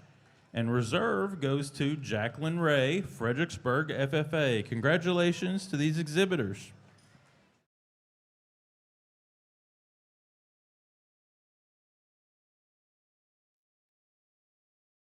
Class 6 results on the lamb side.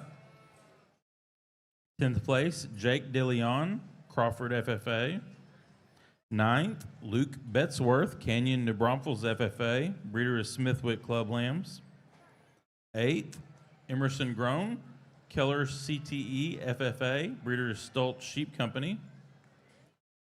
7th, Sterling Souter, Sudan FFA, breeder is Smithwick Club Lambs. That will receive the TLBA 750. 6th, Zane Shadrock, Medina Valley FFA. 5th, Reiner Go, Spring Lake FFA. Breeder is Mad Dog Sheep Company. That exhibitor will also receive the TLBA 750. 4th, Stella Sprayberry, Jones County 4-H. Breeder is Travis and Danny Sprayberry. 3rd, Bodie Altum, Springtown FFA. Breeder is Stoltz Sheep Company. 2nd, Charlotte Leach, Galveston County 4-H. And first place was Carter Lou Allen, Palmer County 4-H. Congratulations.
Well, a good way to wrap up our middleweight division. And again, lots of quality over here, guys. Sorry where you had to end up today. Just one guy's opinion, but you guys keep working at it, keep trying.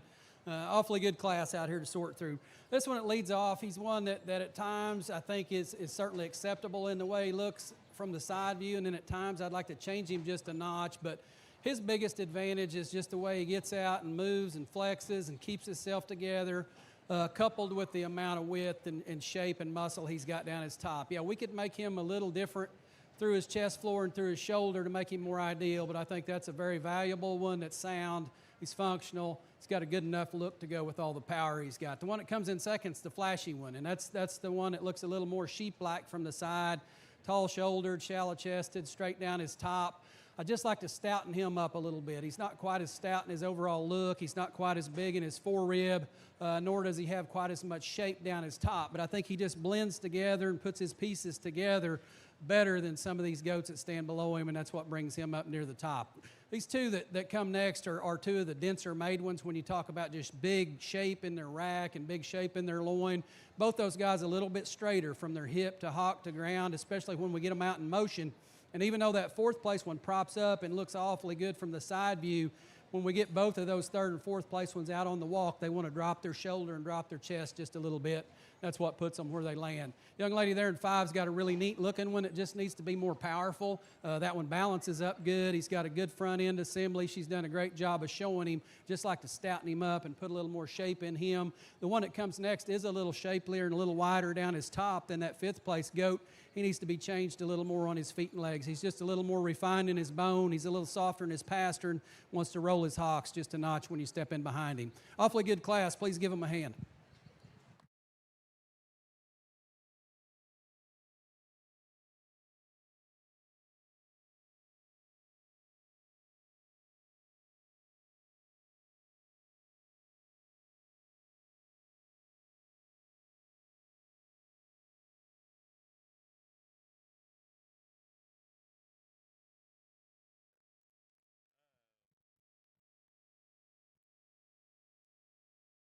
We are about to start the Division II drive. If you have a first or second place from classes 6 through 9, you need to be over here for the Division II drive.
Okay, we are ready for our Division II drive.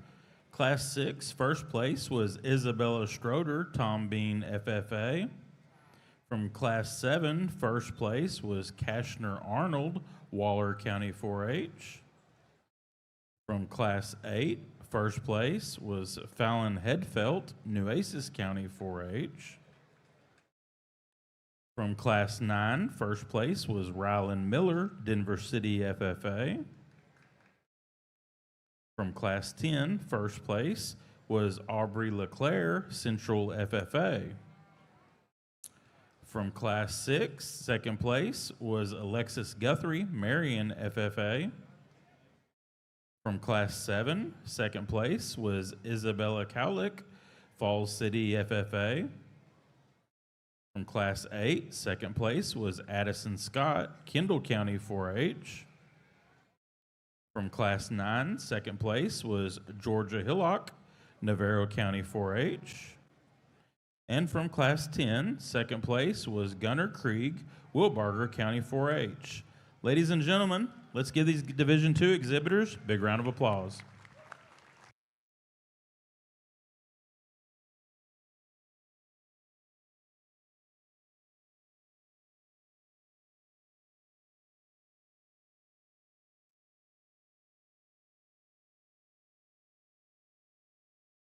We know there is trouble hearing in the barn. Please turn off the stereo systems where hopefully people can hear better. Class 10 results, 10th place, Brewer Birch, Stephenville FFA, Breeders J&J Livestock.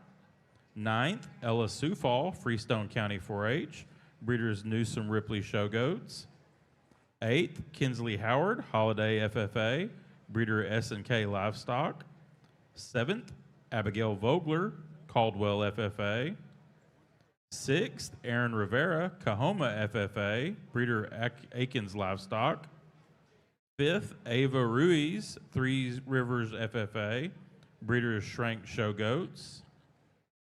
4th, Ford Brooks, Burnett County 4-H, Breeders Evans Livestock. 3rd, Grady Calhoun, DeLeon FFA, Breeders Keese Livestock. 2nd, Gunnar Krieg, Wilbarger County 4-H, Breeders Hutto Livestock. And our class winner, Aubrey LeClaire, Central FFA. Congratulations.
Well, an awfully good division to be able to sort through, and just like we talked about in that first division, I'm going to put structure and soundness and look first, because I think, honestly, when you judge any livestock show nowadays, almost all of them have enough shape, enough power.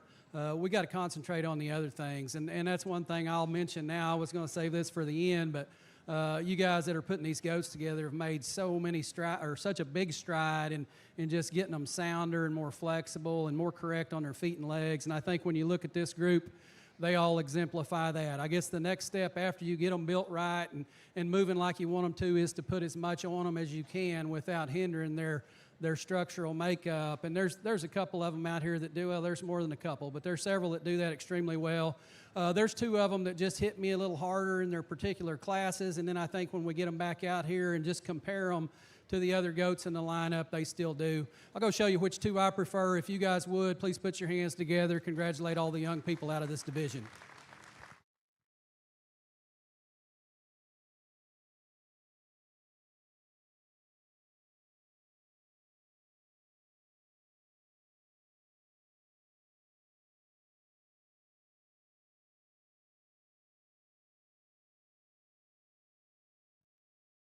Our Division II champion is Rylan Miller, Denver City FFA. And reserve is Aubrey LeClaire, Central FFA. Congratulations to these goat exhibitors. Again, the goat side will now be taking a 30-minute lunch break. They will start back up with Class 11 goats after the break.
We get in this first division of Southdowns, and I think a real nice set of 5, 6, or 7, or 8 as far as you want to go down here in terms of quality. I think a great class. The one that I'm going to use to win the division, I think he's the more up-fronted one of the bunch. I think he's the most youthful in his look. That sheep handles tremendous down his top and out of his hip.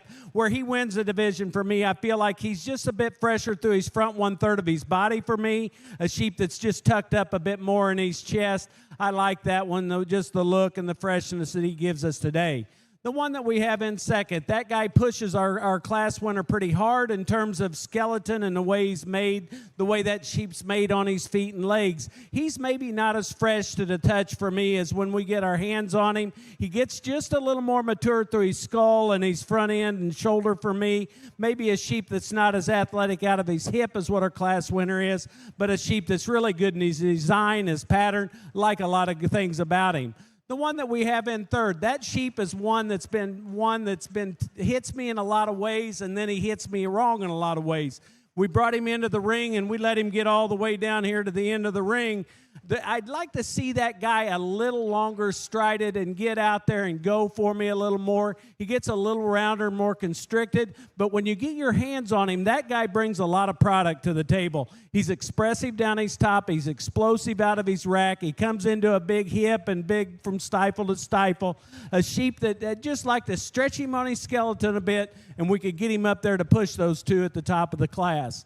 The next two that we have in line, those two are the two that come with the next amount of muscle expression and dimension and just freshness a touch, and that's why we put them in the 4th and 5th hole. Those sheep handle nice down their top. It's square, and where we get into that split on that 4th and 5th is this one that we have in 4th, just a bit better out of his hip. He's pulled up there square at his dock. He lands off of his hind hock a bit better for me. If I could change him, maybe just like to tuck him up in his chest floor just a bit, but a sheep that's got a world of power to him, a world of product to him.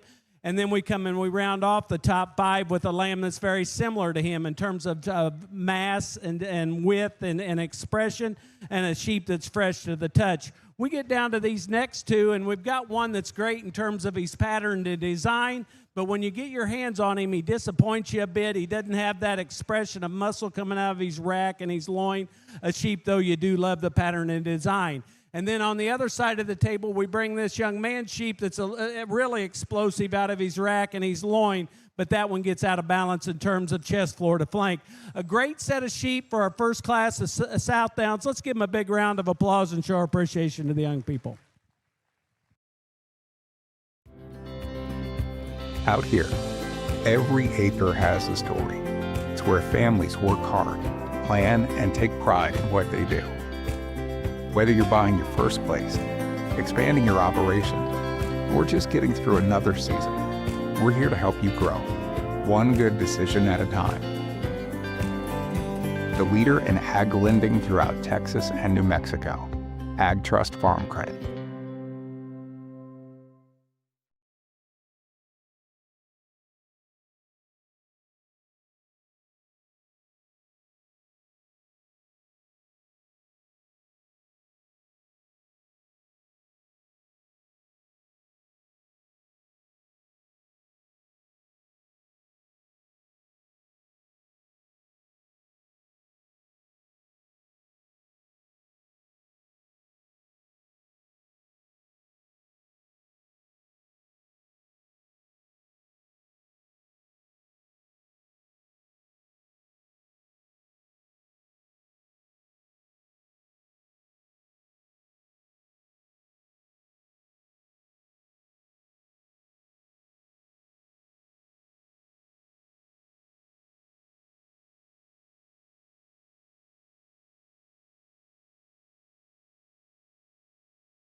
Class 7 results.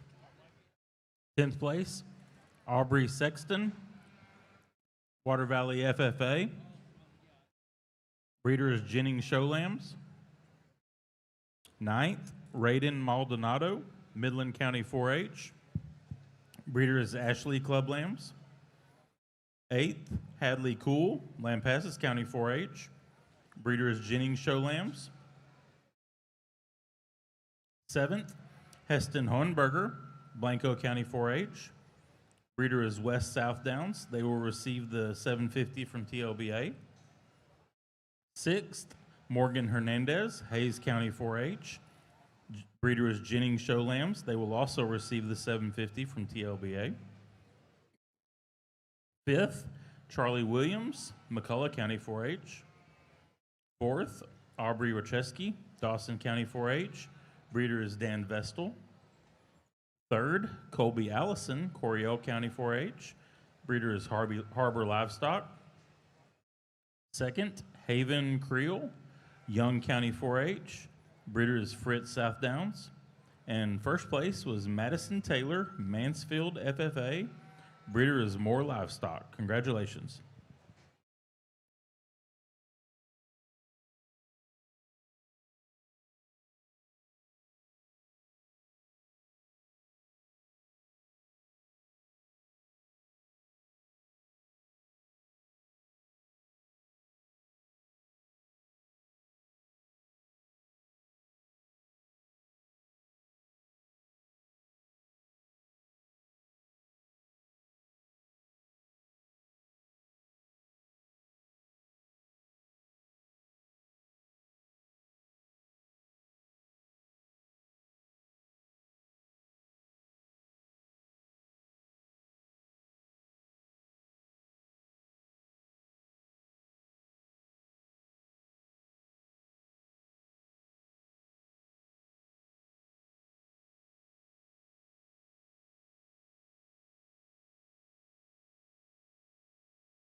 Well, I tell you, you come into this division, and I think we've got so many good showmen in here. They really challenge me because they get these lambs presented very, very good in what I would say a great manner. They do a tremendous job. I think there's lots of quality in this top 5. So I could go a lot of different ways. I'm going to explain to you why I did what I did. And I think it gets just down to the basics of fundamentals of structural correctness, youthfulness, and just muscularity and mass.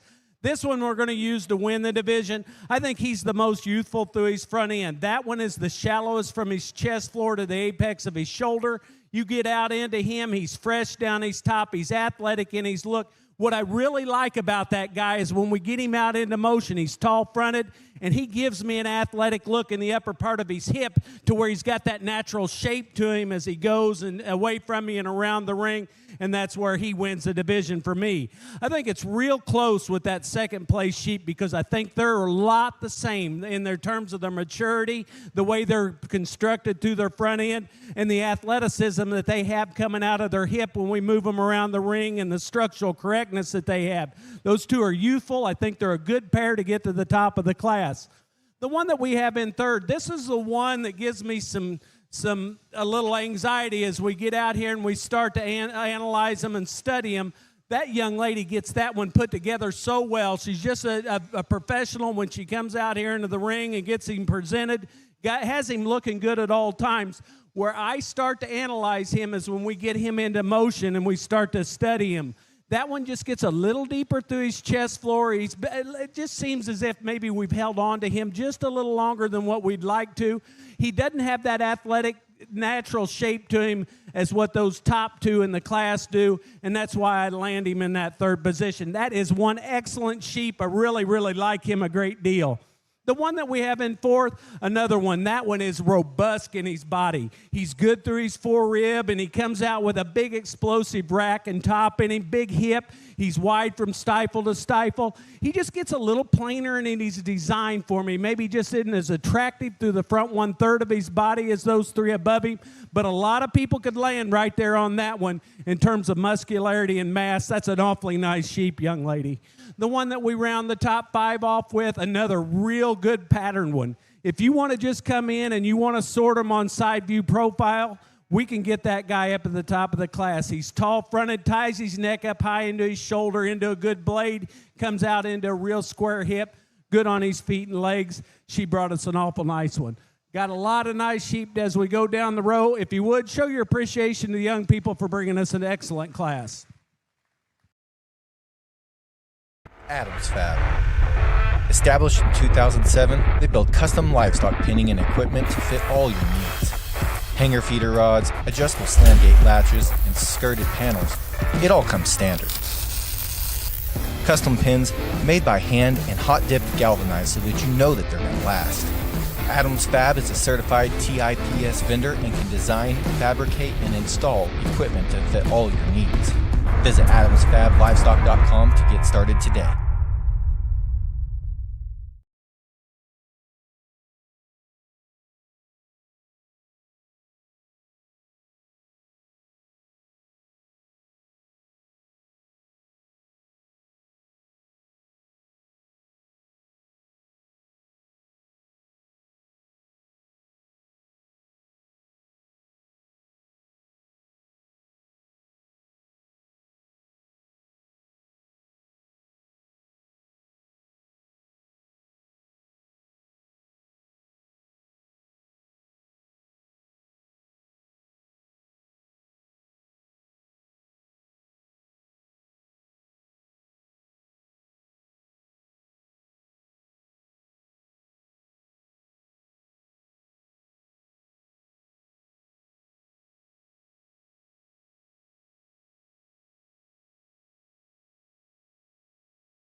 Class 8 results on the lamb side.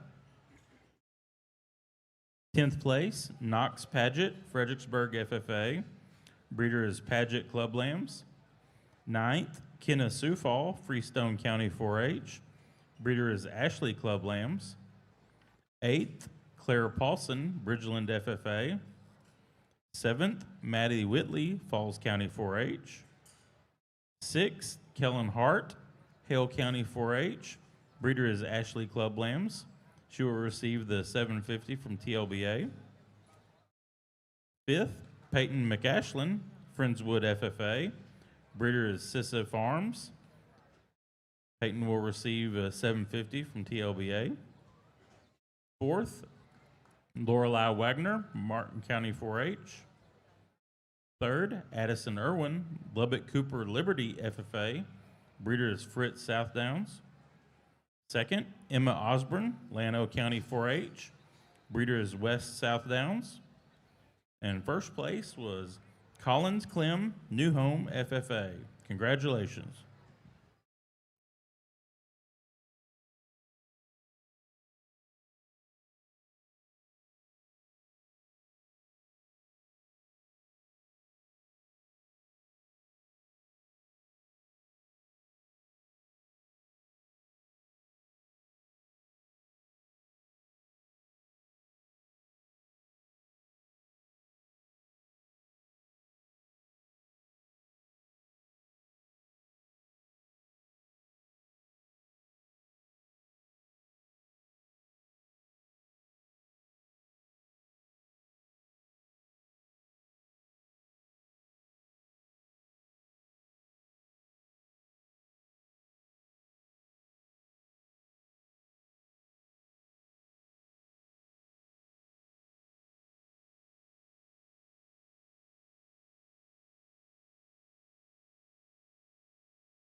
Ladies and gentlemen, let's give these lamb exhibitors a hand as they exit the ring.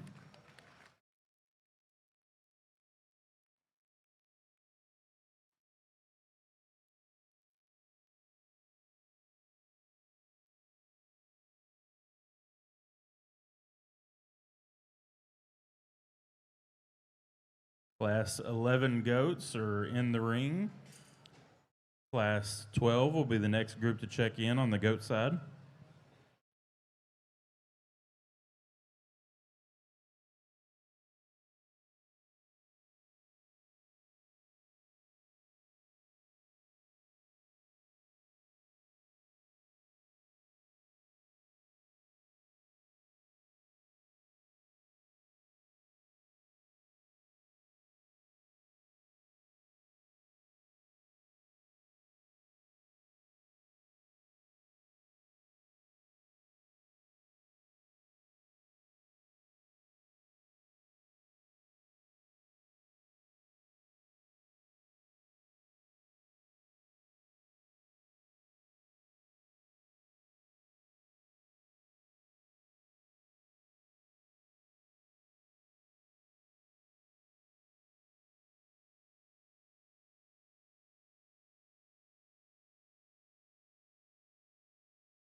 Folks, let's give these goat exhibitors a hand as they exit the ring, please.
The first two classes of Southdowns, which is classes 7 and 8 in the book, the first and second place need to check in.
We get in this heavy division, and then we bring a great set of heavyweight downs to the ring, and I really appreciate the set we have up here at the top. The lamb that I'm going to land on in this division, I think that's the combination guy in the class. He comes out with a lot of balance and design. He's good on his feet and legs. Those two sheep in that top trio actually handled tremendous in terms of shape and dimension. Where he shines above those next two is just he's balanced down his top, the squareness out of his hip, the way he hits his back leg in terms of the flex and ease off of his hock. I like that one a great deal to win the class. I think the one in second pushes him a great deal in terms of the body shape and curvature of his body, the leanness and trimness that he has over his rib, and a sheep that comes out really nice out of his hip and off of his hind leg. Just a sheep you just like to lift him up just a notch more at his dock in relationship to that one that wins the division, but one that pushes him real tight. One that we have in third is explosive. That one is as big racked and as big top of a sheep that I've touched today. He opens up out of his rack and his loin and shape and comes out into a big explosive stifle. He's wide at his base. He opens up in his chest floor. A sheep that you just get a couple things on him that get him tweaked in this class. He gets a little deeper and rounder up through his front end. That sheep hits too soft off of his back pastern for me, and he just comes with a little more maturity than what the top two in the division do. But power, mass, and dimension, he sure has it.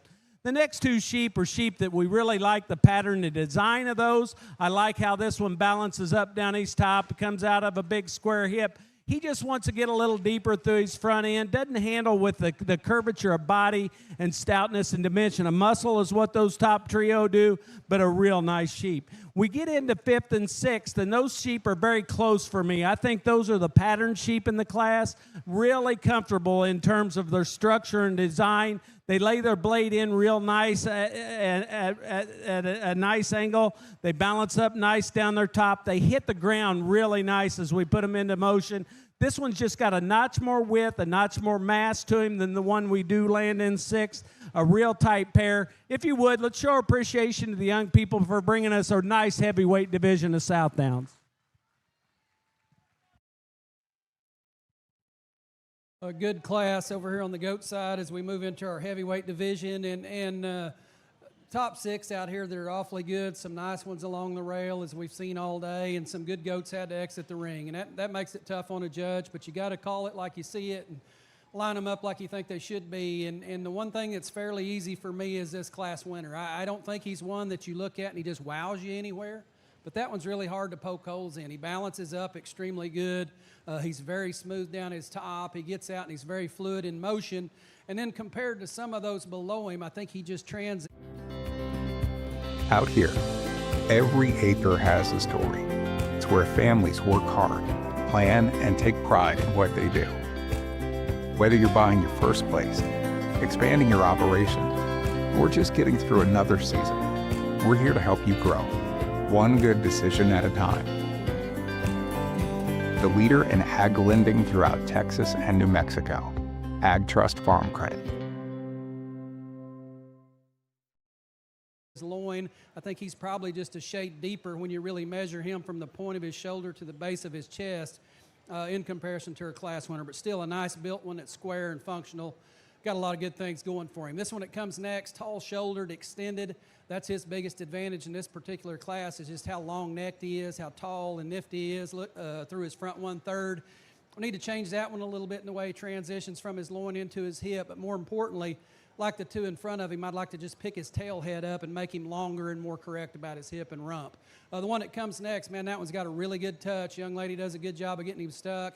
He's lean for a bigger, more mature goat, and he's really shapely in his muscle down his top. But he's one of those we talked about earlier in the day that's probably just a notch longer body than he needs to be for his own good. I think if we could shorten him up from flank to flank, that would strengthen his top line and just make him blend and flow just a little smoother like those ahead, but a powerful one there that's very fresh, very firm in the way he handles.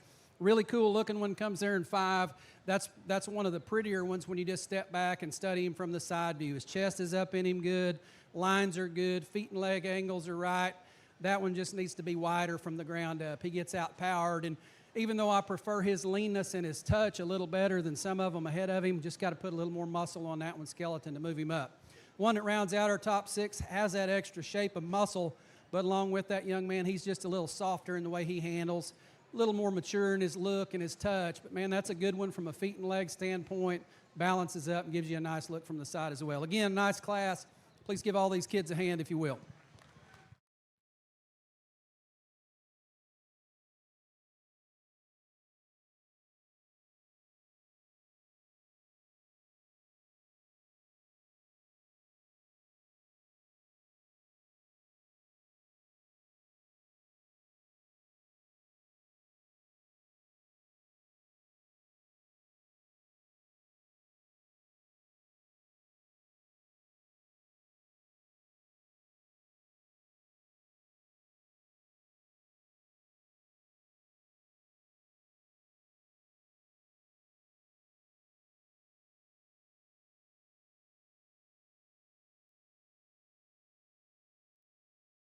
Okay, we are ready for our Southdown breed drive on the lamb side. From Class 7, first place was Madison Taylor, Mansfield FFA. And second place was Haven Creel, Young County 4-H. From Class 8, first place was Collins Clem, New Home FFA. And second place was Emma Osborne, Llano County 4-H. From Class 9, first place was Jordan Rocheski, Dawson County 4-H. And second place was Kaysen Wooten, Madison County 4-H. Ladies and gentlemen, let's give our Southdown exhibitors a big round of applause.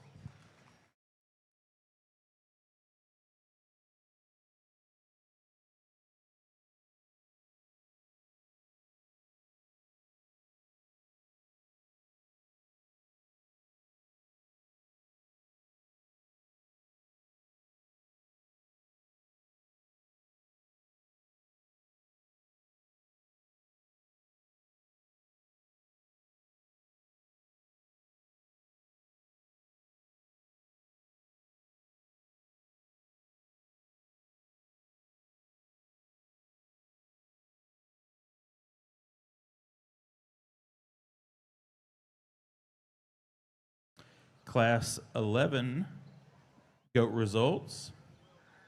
10th place, Paisley Book, Tom Green County 4-H. Breeder is Hutto Livestock. 9th, Court Neville's, Axtell FFA. 8th, Ashland Sursa, Wheeler County 4-H. 7th, Carter Williams, Lorena FFA. 6th, Daniel Goss, Splendora FFA. Breeder is Newsom Ripley Showgoats. 5th, Kellen Embry, Hayes County 4-H. 4th, Bristol Wright, Boys Ranch FFA. 3rd, McKinley Hell, Canyon New Braunfels FFA. Breeder is Rocky Creek Showgoats. 2nd, Michael Guston, Dallam Hartley County 4-H. Breeder is Stork Livestock. And our class winner was Rayleigh Childs, Guadalupe County 4-H. Breeder is Tinkler Livestock. Congratulations.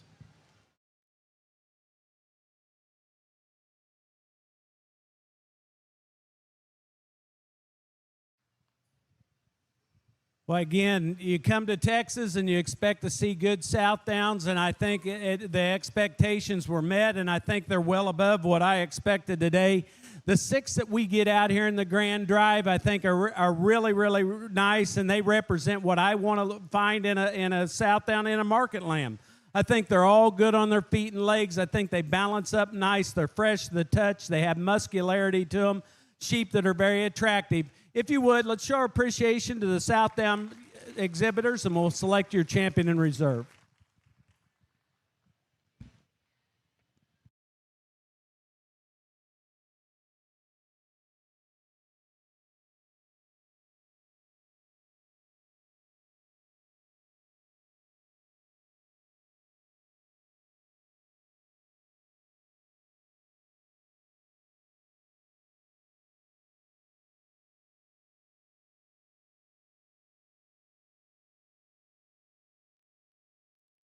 Our champion Southdown goes to Collins Clem, New Home FFA. And Reserve Southdown goes to Emma Osborne, Llano County 4-H. Congratulations to these exhibitors. Again, we will now take a 30-minute lunch break on the lamb side. We will start back with Class 10 Dorpers after the lunch break.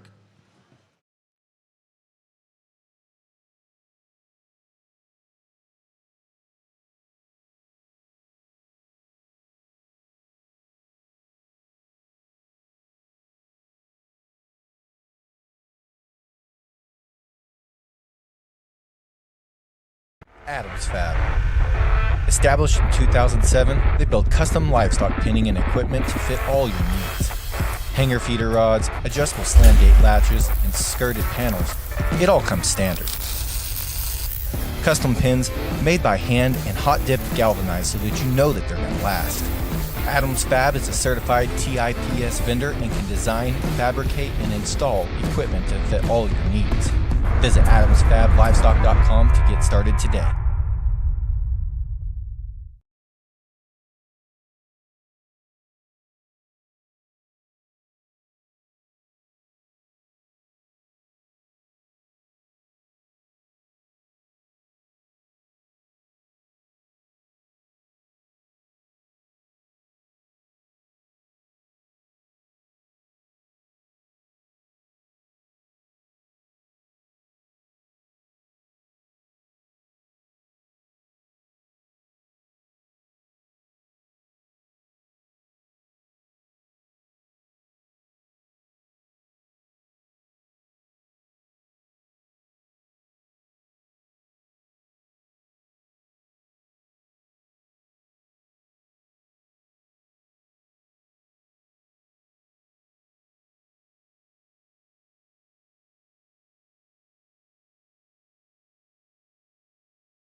Give these goat exhibitors a hand as they exit the ring.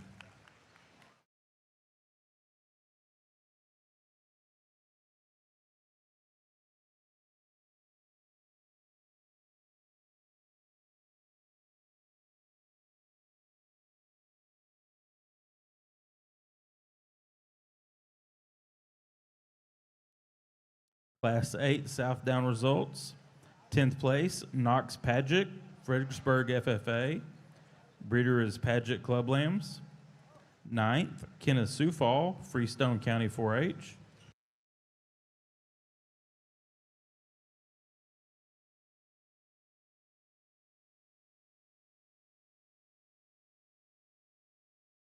Class 9 results on Southdowns. 10th place, Clarissa Rangel, D'Hanis FFA. 9th, Sealy Broyles, Mason FFA. Breeder is Flanagan Stoltz, Southdowns. 8th, Chloe Hood, Crosby FFA. Breeder is Harbor Livestock. 7th, Hanson Eilers, Gillespie County 4-H. Breeder is Eilers Show Lambs. They will receive the 750 from TLBA. 6th, Baron Mitchell, Wellington FFA. 5th, Evie Calhoun, DeLeon FFA. Breeder is Fritz Southdowns. Evie will also receive the 750 from TLBA. 4th, Taylor West, San Patricio County 4-H. 3rd, Rhett Dixon, Sterling County 4-H. Breeder is Jennings Show Lambs. 2nd, Kason Wooten, Madison County 4-H. And first place was Jordan Rocheski, Dawson County 4-H.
Class 12 results. 10th place, Brady Allen, Nacogdoches County 4-H. Breeder is Lacopa Showgoats. 9th, Emmy Schwartz, Glasscock County 4-H. 8th, Chaz Cunningham, Montgomery County 4-H. Breeder is Blue Team Weathers. 7th, Gentry Morgan, Liberty County 4-H. 6th, Waylon Epley, New Home FFA. Breeder is Epley Showgoats. 5th, Emily Bynum, West Rusk FFA. 4th, Brett Dreyer, Uvalde County 4-H. Breeder is Evans Livestock. 3rd, Benjamin Sprayberry, Jones County 4-H. Breeder is Blue Team Weathers. 2nd, Whitney Drummond, Williamson County 4-H. And 1st place, Bailey Skinner, Bell County 4-H. Breeder is Richardson Livestock.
Thank you, GOAT exhibitors.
Another really good class as we continue on through our heavyweight division, and still some nice ones in here that have some youthfulness still to their front ends for this weight and maturity we're getting to, but thought a really nice class. This one that leads off is one that does so pretty handily for me. I think that's one that does a lot of good things. It gives you an awesome look from the side, and that young lady does a great job of getting that one stuck, but it's not all her. That's a good goat that props up and looks the part.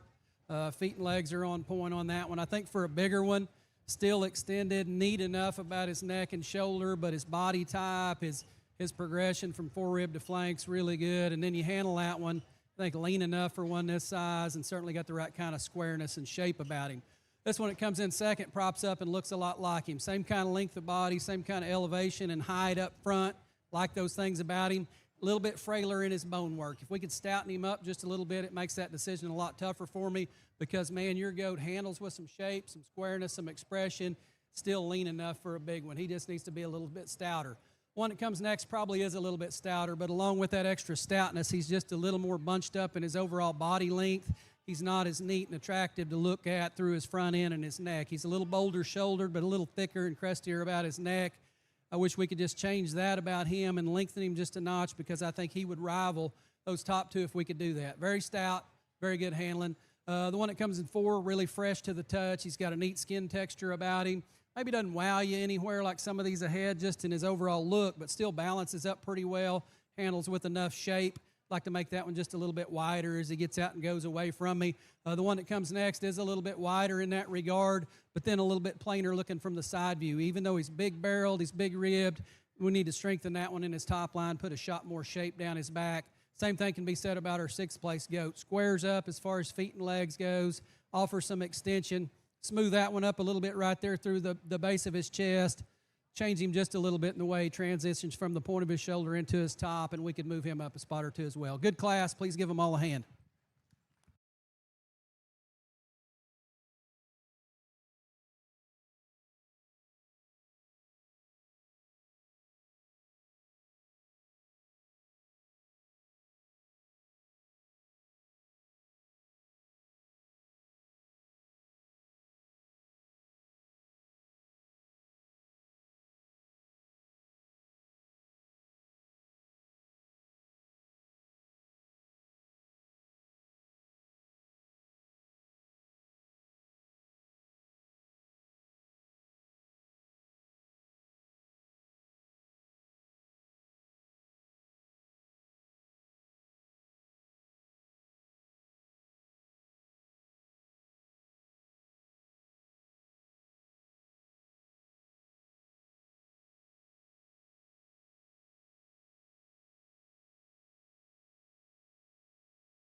Class 13 goat results.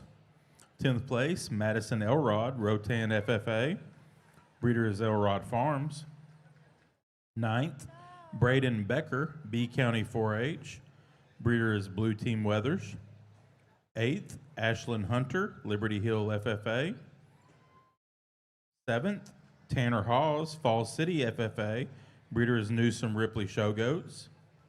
6th, Conley Martin, Wilson County 4-H. Breeder is Hutto Livestock. 5th, Kendall Serber, Pecos County 4-H. 4th, Sage Schwerz, Dehanis FFA. 3rd, Savannah Elizondo, Travis County 4-H. Breeder is Richardson Livestock. 2nd, Cotton West, San Patricio County 4-H. And first place, Holden Wise, Brown County 4-H. Breeder is Richardson Livestock. Congratulations.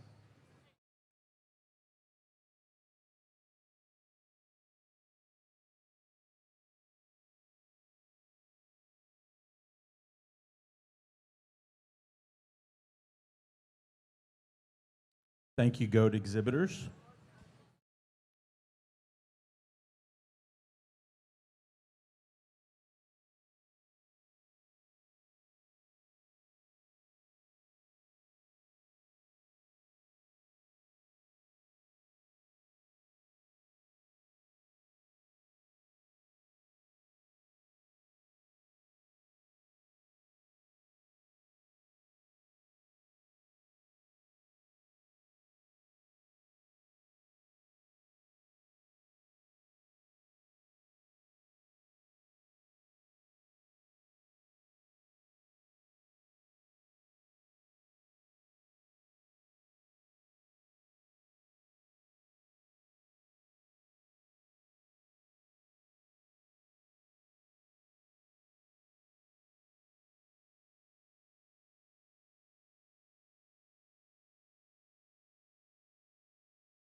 Another good class, and we're getting on up there in weight and maturity, but still some youthful-looking ones up here at the top of the class. And I think for this particular weight range, still okay in terms of condition. There's some of them handled just a little softer than some of those we've seen throughout the day, but still kind of put things together and surface to the top. That's an awfully good one to me that wins the class. Just fresher about his body type. He's fresher and more opened up down his top, especially the way he hooks from his loin into his hip as we compare him to those two directly below him. Just like his added squareness, I like his added flexibility off both ends. That's a big-chested one that's got a good turn to his rib. Trim him up a little bit if you want to get picky on that one, but he's an awful nice one in my opinion. The one that comes in second follows that. Adams Fab. Established in 2007, they build custom livestock pinning and equipment to fit all your needs. Hanger feeder rods, adjustable slam gate latches, and skirted panels. It all comes standard. Custom pins made by hand and hot dipped galvanized so that you know that they're going to last. Adams Fab is a certified TIPS vendor and can design, fabricate, and install equipment to fit all your needs. Visit adamsfablivestock.com to get started today. Four rib to flank is tremendous in him. For me to make him rival our top two, I need to change him on his rear legs. He wants to get outside himself just a little bit at times, and then probably not truly as stout-footed and big-boned as those two ahead of him, but still awfully nice-looking one there that's presented very well. The one that comes next, a little different type, a little smaller statured than the one right ahead of him, but really opened up through his chest and through his center body. Just a little rougher when we get him out and put him in motion. He's more opened up in the point of his shoulder, doesn't transition from his shoulder into his forerib or into his rack quite as smooth as the ones ahead of him. Same story on that next one in line. The young lady does a great job of getting him propped up and makes him look the part, but when we turn him loose, he wants to get just a little bit softer spined, break just a little bit right behind his shoulders. Then a nice one rounds out our class. It's just fundamentally good livestock. He's big-ribbed. He's good on his feet and legs. Maybe not quite as flashy to look at from the side view as some of these ahead. Some nice ones over here along the rail as well, and a good set had to exit the gate. But if you guys would, please give them all a hand. Great class to work through.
Class 14 results. 10th place, Avery Martin, Atascosa County 4-H. Breeder is Newsom Ripley Showgoats. 9th, Caden Hoffman, Wilson County 4-H. 8th, Kylie Vogler, Caldwell FFA. 7th, Bodie Altum, Springtown FFA. Breeder is Rockin' CS Showgoats. 6th, Cassidy Westbrook, Hill County 4-H. 5th, Taylon Toch, Gillespie County 4-H. 4th, Addison Shahan, Frio County 4-H. Breeder is Sturt Showgoats. 3rd, Reagan Blanton, Mansfield FFA. Breeder is Blue Team Weathers. 2nd, Carson Kirksey, Troy FFA. Breeder is Blue Team Weathers. And first place was Kaysen Newell, Falls County 4-H.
Thanks, go to exhibitors as they exit the ring.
Thank you, Lamb exhibitors.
Really good class to finish out our heavyweight division, and a little more maturity in this class as we work our way through it. Some of those that exited just a little more mature and looser about their structure up through their front 1/3. Some of them carrying a little more condition, but I thought a really nice set to have out here in the center of the ring and talk about. That one that leads the class off, he did so pretty early on for me, and that's one of the stoutest footed, biggest legged ones we've seen today. But even for a big one, I mean, he still balances up well. His front end presence is really good. And that one I think is lean enough for a bigger goat. Sure handles with some squareness, some shape down his top. He's flexible. He's good off both ends. I thought a really nice place to start. The one in second, of course, was the one that pushed him the hardest. And his biggest asset is when the young lady's got him like she does right now. That thing looks the part. He's tall-shouldered. He's extended. Balances up well from his forerib to his flank. He's a little finer in his structure than the one that leads off, and then when you study him in his transition from his loin into his hip, probably not quite as edgy and big and square in the way he hooks up, but still one that's presented very well. Really good one comes here next, and his bone structure and forearm shape and front end assembly looks a lot more like the one at the front of the class versus the one in second, but that one's a little softer touching. He doesn't blend from the point of his blade or the point of his shoulder and his blade into his rack quite as smooth and quite as neat as those two ahead. Still a good one here for this weight and size. Young lady's got a really stout, powerful one there. It comes 4. He's as big ribbed as any of them. He's big bodied. He's got lots of muscle from his last rib back. I need to change that one through his rack just a little bit. Wants to be just a little flatter, a little plainer. Probably got just a little more breast and shoulder in him than a couple ahead. Real stout one comes there next just in terms of being wide made from the ground up. That thing's big-chested. He's big-bodied. Again, one of those we'd like to lean up just a little bit for this particular weight and size and maybe change him just a little bit the way he transitions down his top. Another nice one comes there in 6. He's lean enough, I think, for a big one. Maybe not quite as much sheer shape down his top. Maybe not quite as good on his feet and legs as some ahead. But again, good goats out here in our top 6. Some very nice ones along the rail as well. Please give them all a hand if you would.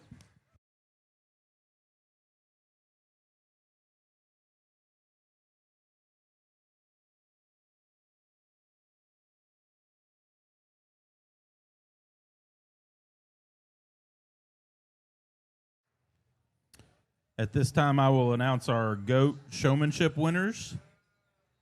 Receiving the buckle is going to be exhibitor Carson Kirksey, receiving the GOAT Showmanship buckle. And then receiving reserve showman will receive jackets, and there's 3 of them in no particular order. The 3 reserve showmanship winners are Hannah Duke, Shelby Joe Walker, and Kylie Vogler. All of these exhibitors can see Wanda behind the goat scales for information regarding their prizes. Congratulations.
13, first place was Holden Wise, Brown County 4-H. Class 14, first place was Kaysen Newell, Falls County 4-H. Class 15, first place, Graham Newsom, Hale County 4-H. Class 11, second place, Michael Gustin, Dallam Hartley County 4-H. Second place from Class 12, Whitney Drummond, Williamson County 4-H. Class 13, second place, Cotton West, San Patricio County 4-H. Class 14, second place, Carson Kirksey, Troy FFA. And Class 15, second place, Brooke McDonald, Wilson County 4-H. Ladies and gentlemen, let's give our Division III exhibitors a big round of applause.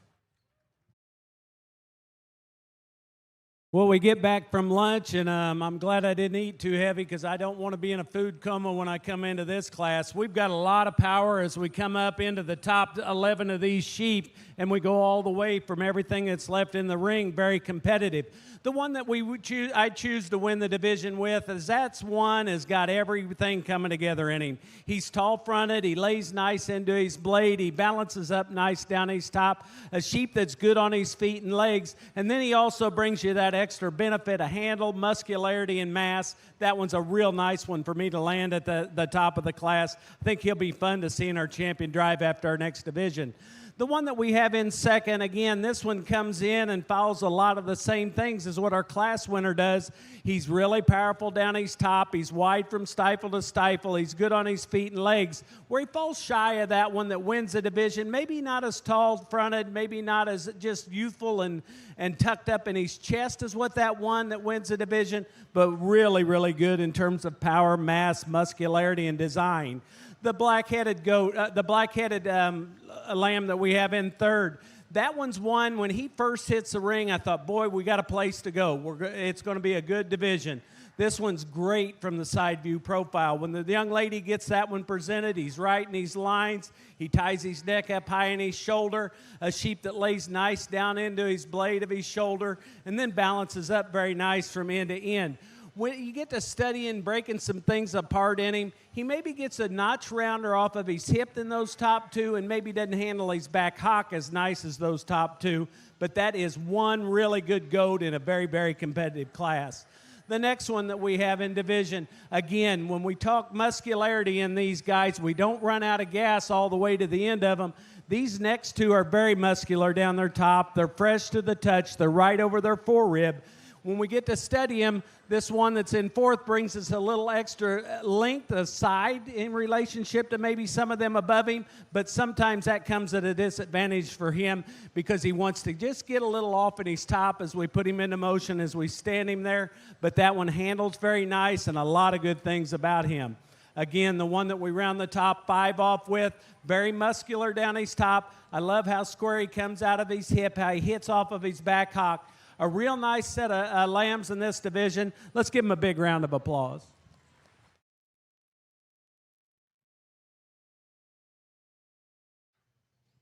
Well, a really good division over here on the goat side, and it seems like we made it through them pretty quick, but a good set of goats out here in all these heavyweight classes, good ones that back them up there on the second part of the line. But I think you could go out here and do some different things and certainly justify it because they're all good. And they all have some pieces and parts that make them unique perhaps to the others. There is a pair of them out here that suit me just a notch better. And really when you get out here and study them on the set, when we get them in motion, I think there's two that, although a little bit different in type and kind of surface to the top. One of them's way good looking, but he's still stout, balances up good. And we've got another one that's really stout. And as I talked to him in class, I think he's probably one of the biggest footed, just stoutest made ones we've seen all day. So those are the two we'll land on. If you guys would, please put your hands together. Congratulate all the kids in the heavyweight division.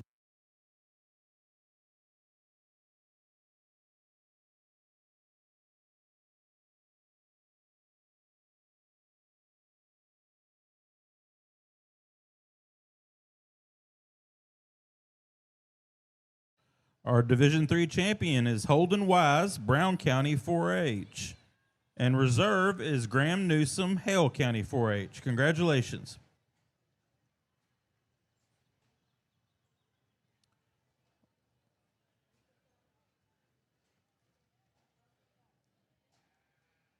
We do need our division champions and reserves for the goats for our final drive. Class 15 results. 10th place, Jesse Weaver, Crawford FFA. 9th, Audrey Cup, Comal County 4-H, breeder is Flock Livestock.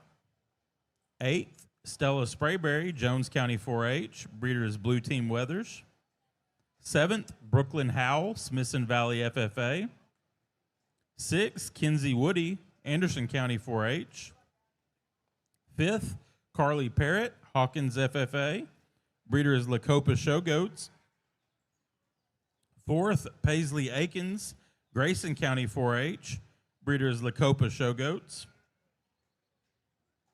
3rd, Johnson Wise, Brown County 4-H, breeder is Hoffman Livestock. 2nd was Brooke McDonald, Wilson County 4-H, breeder is Blue Team Weathers. And 1st place, Graham Newsom, Hale County 4-H.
Thank you, lamb exhibitors.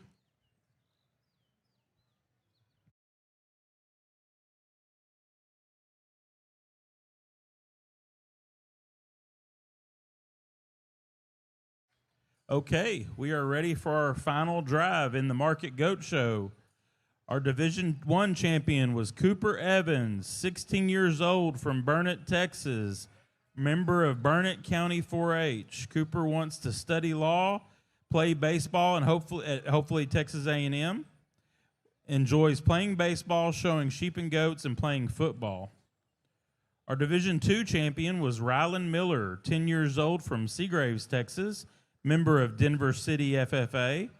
Rylan wants to attend Texas Tech University. She enjoys showing sheep and goats.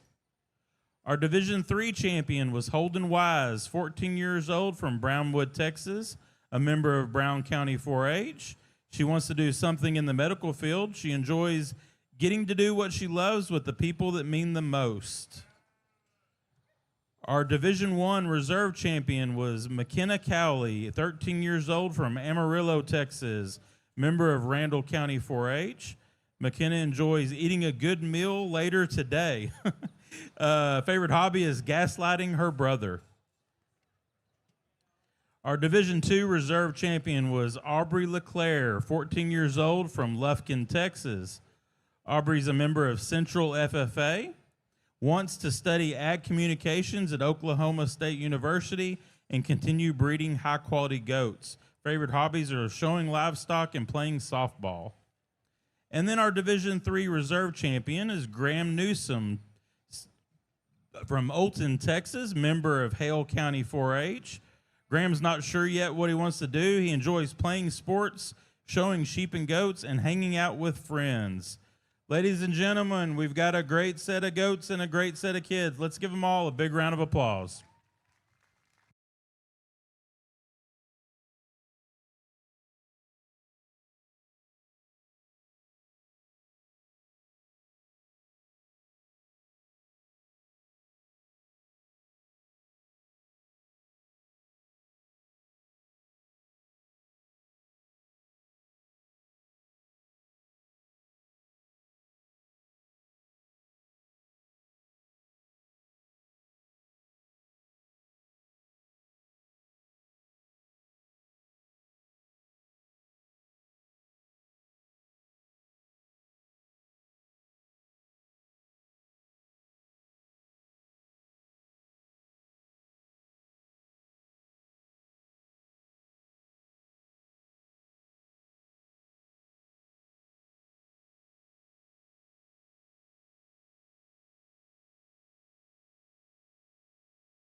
Well, it's certainly been a fun day for me. This is my first Texas Major Goat Show that I've been able to judge, and really appreciate the opportunity.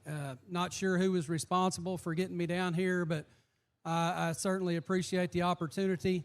Judging livestock and working with young people is kind of what I spent my whole life doing, and certainly fun to do that. And I say this every time I judge in Texas, but this is my favorite place to come and judge livestock, and not only because of the good animals you get to see, but because of the outstanding young people. And that's certainly been evident today. All you parents, all you educators and 4-H leaders, be extremely proud of who you brought. I showed livestock, my kids did. I know at the end of the day or at the end of a class, you're not always happy with the results and how things turn out. But keep things in perspective. Remember what this project is about and what it's for, and be ever so proud of your young people. Not one to make lots of speeches, but one thing I would like to say is, regardless of how you placed today, how you did, hopefully you can feel like I gave your animal a shot. I looked at them, I handled them, I gave them an opportunity, and I never want to cheat a kid out of anything. I want to give them all a chance to show me what they got, and hopefully you feel like I did that. Again, it's been my honor to be here and work with the young people. There's a pair of them out here that hit me extremely hard, and it's not because they look identical. They each have their pieces and parts that they bring to the table that makes them unique, and that's what makes it fun when you get a champion drive like this put together. So, with those things said, if you guys would, not just for the 6 out here in the ring right now, but for all the kids that participated today, please give them a big round of applause.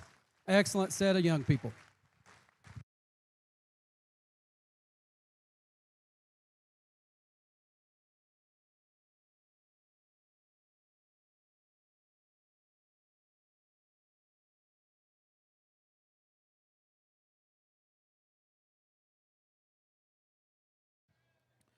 Our grand champion market goat goes to Rylan Miller, Denver City FFA. And reserve grand goes to Holden Wise, Brown County 4-H. Congratulations to these exhibitors. Class 10 Dorper results. 10th place, Hallie Moore, Utopia FFA. 9th, Cadence Maldonado, Lubbock Cooper FFA. Breeder is Kelly Hairsheep. 8th, Robert Bedwell, McCullough County 4-H. Breeder was R.M. White Dorpers. 7th, Isabel Hospital, Vista Ridge FFA. 6th, Sydney Curry, Kendall County 4-H.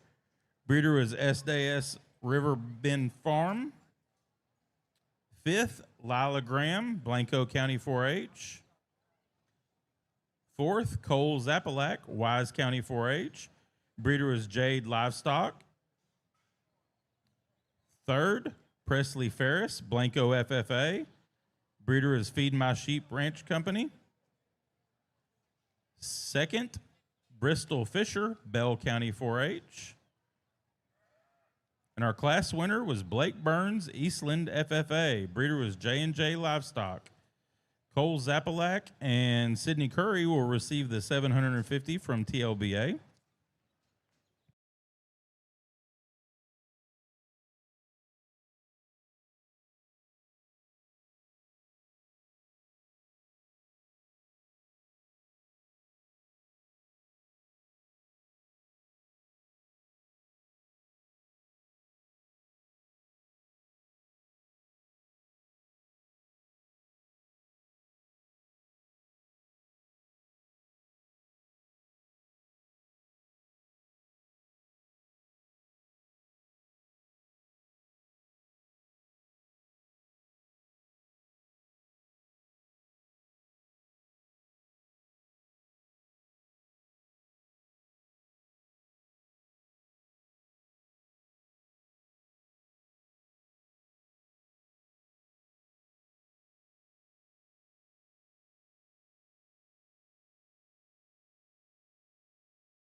Well, again, we get into a really, really tough division, and I think from top to bottom with the ones that we have left in the ring are very, very competitive. The one that hits me the best is the young lady's lamb. This one's fresh to the touch. This one's youthful in his look and appearance. He's right in terms of his design and balance for me. I like how tall he ties up into his neck and his shoulder, and he lifts up into a youthful chest. And then he comes into a great big explosive top, and he's wide from stifle to stifle. That one's everything I want to see in a Dorper. He's fresh. He's nice to the touch. He's balanced up very correctly. A real, real good place to start. I think the young man's lamb that comes into second pushes him a great deal. He's really muscular down his top and out of his hip and from stifle to stifle. When we start to break him apart, he's maybe just a little more mature through his front end, and that's being real critical of one that's really, really good. That one's robust in his rib. He's robust in his body, and boy, he excites you when you get your hands on him. One that's really nice in terms of pattern and design is that one that we land in third with. That one's probably as nice fronted as any we've seen in this division and gives you that side view silhouette that's really correct, and he's balanced up on his feet and legs. He just doesn't come with the curvature of body, that width and expansion that those two do at the top of the class, but just a beautiful sheep to land there in third, and just love a lot of things about him. Get into this fourth and fifth place, and that you get a little nip and tuck on where your preferences lie. I'm going to go ahead and use the sheep that I think most closely follows that top trio in terms of muscularity and shape of body and curvature of body and just pure stoutness. That one is really, really nice to the touch. Where he falls shy of those top three, he wants to get just a little heavier in just the base of his chest up in through his breast. If I could just clean him up there a little bit, we'd push on those a little harder. One that hits you and strikes you very well when he comes into the ring is the young lady sheep. She just does a tremendous job presenting him.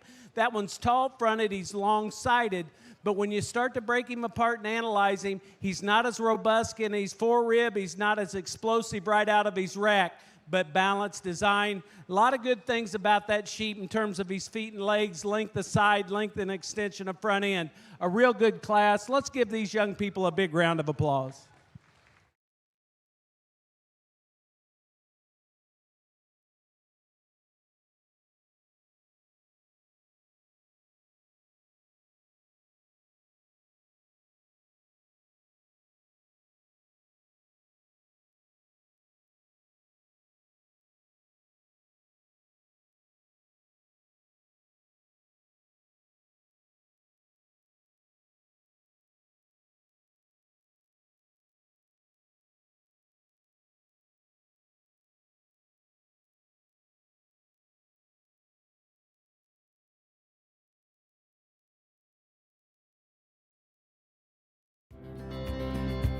Out here, every acre has a story. It's where families work hard, plan, and take pride in what they do.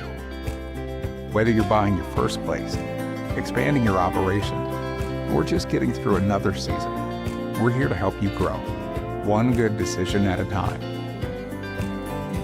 The leader in ag lending throughout Texas and New Mexico, Ag Trust Farm Credit.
Okay, we are ready for our Dorper breed drive. From Class 10, first place was Blake Burns, Eastland FFA. And second place was Bristol Fisher, Bell County 4-H. From Class 11, first place was Kyler Keeter, Comanche FFA. And second place was Hadley Johnson, Medina County 4-H. Folks, let's give our Dorper exhibitors a big round of applause.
When we come back into this Dorper division, I think we've got 4 out here that are very nice. In fact, I would say that my expectations of the Dorper division have exceeded what I expected to come in. I think there were a lot of good ones that we sent back into the barn that could stand a lot of competition. I think the 4 that are out here are really nice. When you get them out here and you put them all as a group and you say, hey, those are sheep that are fresh in their design. They're fresh in the way they're made. They've got some curvature to their body. They're all wide when you look at them as they go and come from you. There's one out here that he comes better in terms of his angles and his lines for me and balances up a little nicer. If you would, let's go ahead and put our hands together. I'll go out and select your champion in reserve.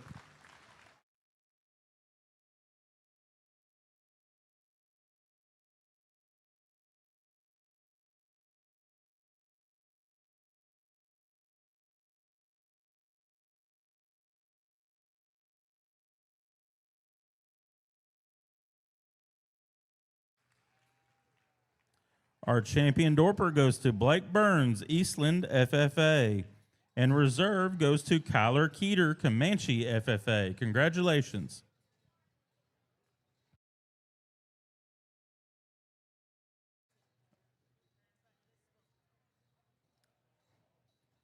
Two lambs were missing on the validation tag, 668816 and 683441. Adams Fab. Established in 2007, they build custom livestock pinning and equipment to fit all your needs. Hanger feeder rods, adjustable slam gate latches, and skirted panels. It all comes standard. Custom pins made by hand and hot dipped galvanized so that you know that they're going to last. Adams Fab is a certified TIPS vendor and can design, fabricate, and install equipment to fit all your needs. Visit AdamsFabLivestock.com to get started today. 9th, Cord Matkin, Kendall County 4-H, Breeders Kelly Hair Sheep. 8th, Kendall Keeter, Comanche FFA. Breeders Kelly Hair Sheep. 7th, Reagan Blanton, Mansfield FFA, Breeders Kelly Hair Sheep.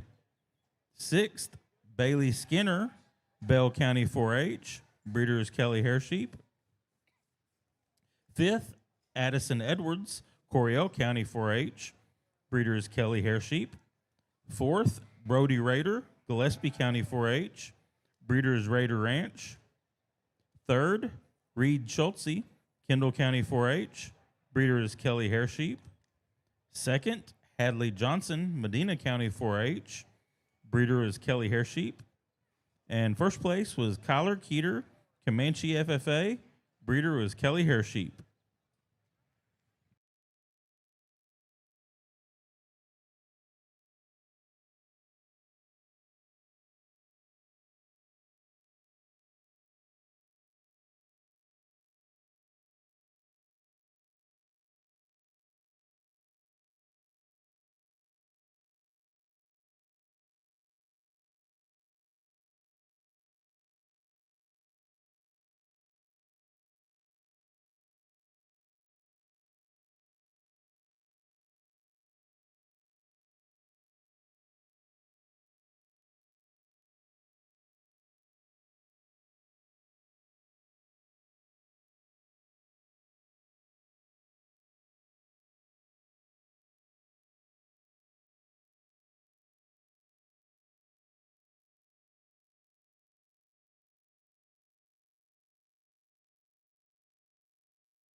Folks, let's give these lamb exhibitors a hand as they exit the ring, please.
Well, we get in the medium wools and we kind of switch gears from breeds to breeds, and it takes me a little time to get adapted to where we're headed.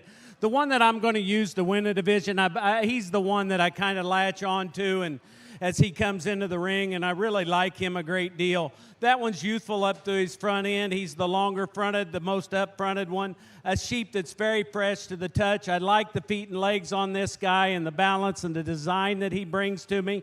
And, you know, it's one of those things. If you guys, some of you might say that you'd like him to be a little thicker. That sheep's thick enough for me. When you get to study him, he's got some rack shape, some athletic look to him. He's got that extra expression out of his rack. He comes into a big, fresh loin. He's wide from stifle to stifle. Again, like the balance and design on him. It gets a little more challenging to me when we get to second and third. I think, you know, it comes down to which sheep follows our class winner the closest, and I think the one that we put in second does. He's really elevated up to his front end, lays that blade in angle to his shoulder really good, balances up out of his top and square out of his hip. I like him on his feet and legs. Structure, design, and pattern is where he gets into that second hole for me. Won't ever argue with anybody if you say, maybe that one needs a little more mass to him, and that's why he's not in the first hole. The one that is in the first hole, he's got the mass, got the balance, got the design. That one's got the design. He's got the touch. He's got enough muscle for me. If I could, I'd give him just a shot more. That's where I come into the one in third. I really like the way this one in third touches about as good as anything as we've had in the class. He's explosive out of his rack and out of his loin. He does come with these problems, however. When we get him into motion, that guy maybe doesn't handle his hock as nice as I'd like for him to. He's a little shorter and rounder out of his hip, and that's where I put him in third. But that one is very, very muscular. He got a great shape and curvature to his body. He's stout in his bones, stout in his foot. That's a good sheep to be standing in third with two really good ones at the top. The next one we have in division, again, muscularity and mass is something that shines through on this guy. I really like how he comes out of his rack and out into his hip and hits that ground off of his rear hock, where he falls shy of the ones that are in front of him. He gets a little more mature through his front end. Maybe doesn't lay that angularity into his shoulders nice, doesn't tie his neck as high up into his shoulder, but that sheep is really, really good in terms of touch and muscularity. The young man's lamb that rounds the top five, that's another one. Really appreciate the way this one touches, the way he handles down his top, the expression out of his rack and his hip. Maybe just gets a little plainer through his front end, but a real nice sheep. And as we go down the line, you can tell I pulled a lot of lambs in this division. I think it ran really deep. If you would, let's show the young people our appreciation for a good first division in our medium wolves.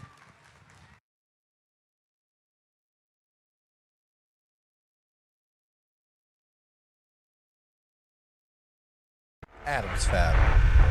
Established in 2007, they build custom livestock pinning and equipment to fit all your needs. Hanger feeder rods, adjustable slam gate latches, and skirted panels. It all comes standard. Custom pins made by hand and hot dipped galvanized so that you know that they're going to last. Adams Fab is a certified TIPS vendor and can design, fabricate, and install equipment to fit all your needs. Visit AdamsFabLivestock.com to get started today.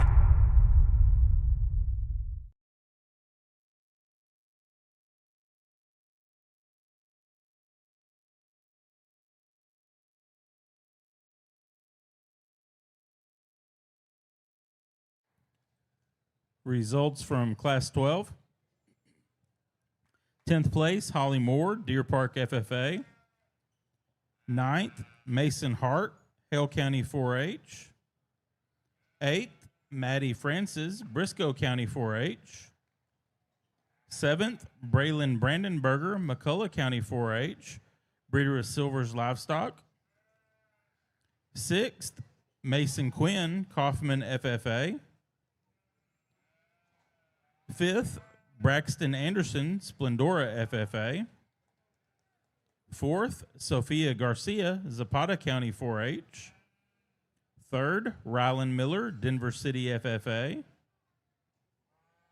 2nd, Harper Ice, Ariane FFA, breeder of Neff Livestock. And first place was Corbin Nelson, Wellman Union FFA.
Thank you, lamb exhibitors.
Well, hey, I think that's a pretty competitive class. And when you get one up there and you guys like him, you need to applaud for him and show your appreciation for him.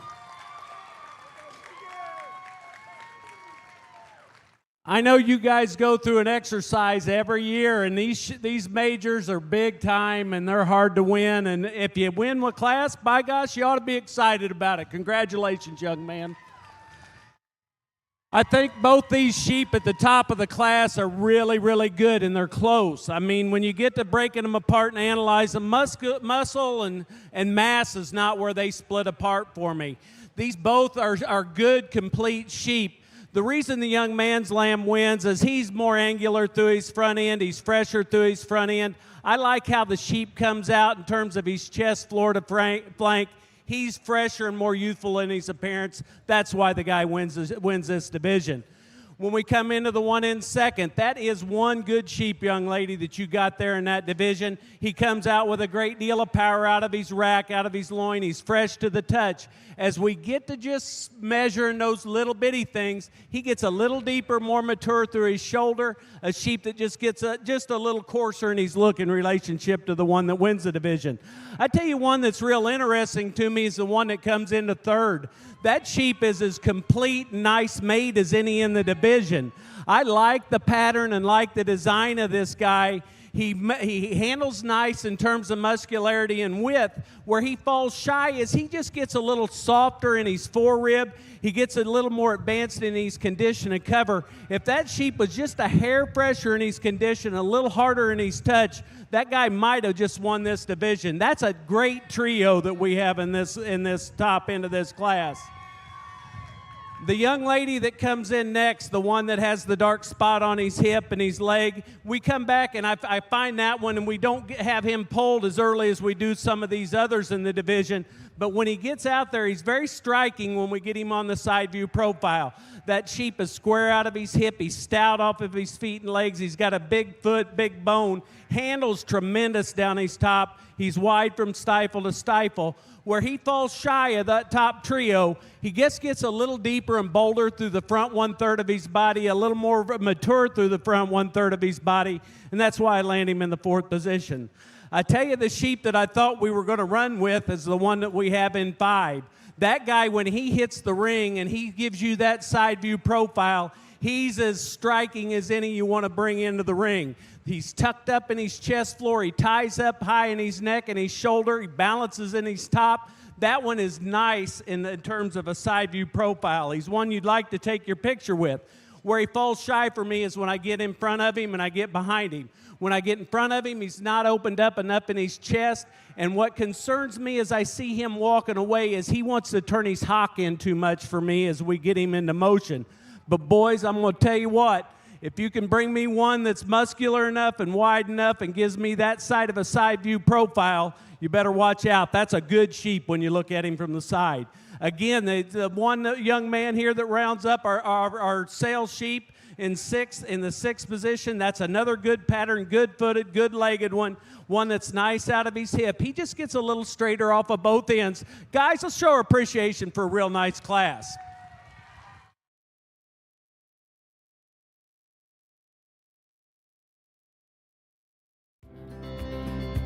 Out here, every acre has a story.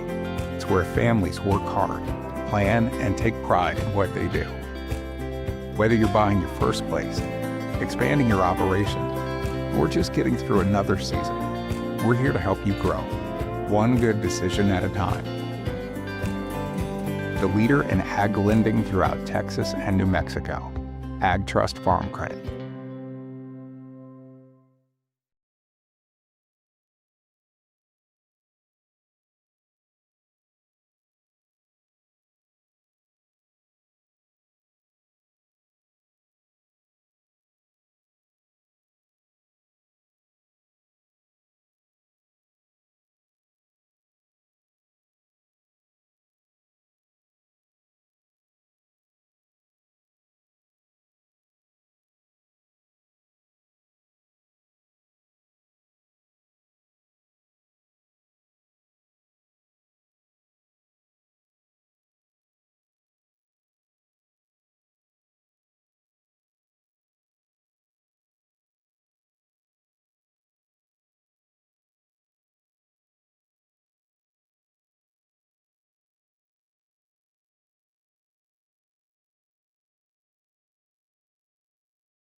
Class 13 results.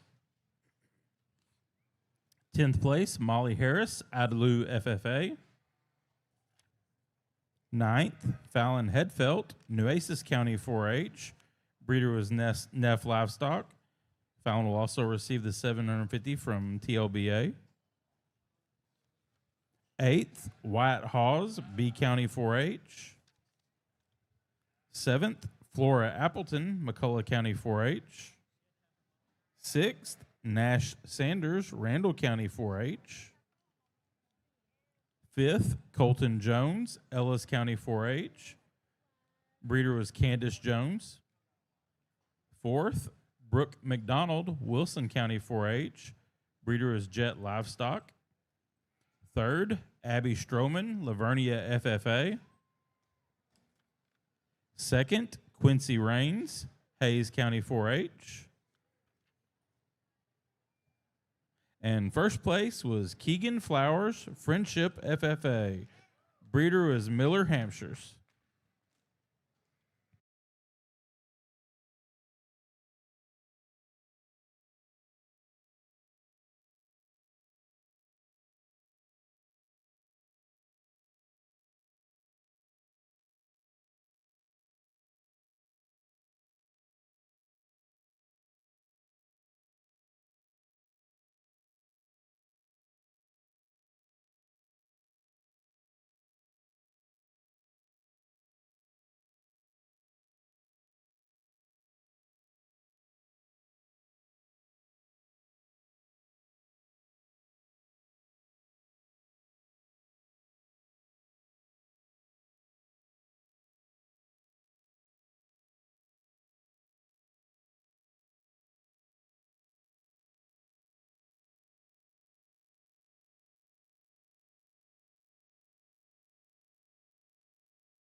Thank you, lamb exhibitors.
Well, this might be the most challenging class that I've had for the decisions I've had to make all day. I think you get these top 4 out here, and I'm not going to argue a whole lot if we shuffle them up a lot of different ways. I've had these sheep, the top 4 in here from top first, all of them up in first for different reasons. I'll tell you why I've done what I've done. I'm going to use the sheep that's the freshest in his appearance for me. He's the nicest chested one, a sheep that's explosive down his top. I like how he comes out of his hip. He lands on his rear hock. That sheep handles tremendous, tremendous, tremendous. If I don't come in front of this sheep and look at him, I'm going to run that one and just soar to the top with him. Where I find a little bit of a problem with him is that sheep wants to splay out a bit off of his front toe for me, and he wants to close up at his knee a little bit. But as we study the rest of them, I've got a flaw in each one of them. If I could change them, I could run and just get right after him. To take that's a good sheep, and he's going to be in contention as we get further in the day. He just falls into a lot of competitive ones, and you've got to pick the flaws, and you've got to do that. If you want to argue that that's one thing you just couldn't live with, I couldn't argue that. But I think that one gives us the most flexibility as he moves around the ring. He gives us the most balance. He's the freshest handling one. He's expressive down his top, comes into a great big hip. I like him a great deal. The one that stands in second, that one's probably a little stouter boned, a little stouter footed. He comes out and he's explosive out of his top. He handles tremendous down his top and all the way across. That sheep gets a little straight off of both ends for me. And the reason why I walked him so much is I want to get out here and see how he goes. I want to just see if he'd just give me a little more ease and flex to him.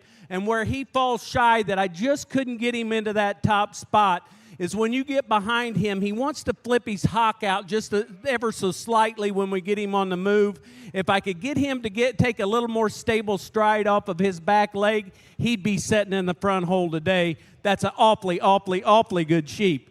The one that we have in third, I think he's a lot like the one that we have in second. He handles very nice to the touch. He balances up very nice. He maybe just gets a little plainer through his front end, maybe just slightly gets a little deeper in terms of chest to flank, but that's a really good sheep, and he pushes our top pair real hard.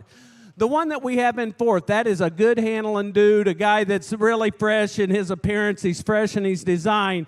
I like him a good deal, and when we get him on the move and from the side view profile, I like him a bunch.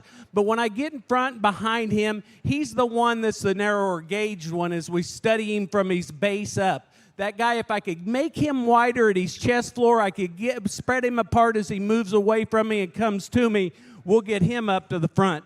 As I said, I think that is one good set of top 4 here. You can shuffle them whatever way you want, and you can talk them whatever way you want.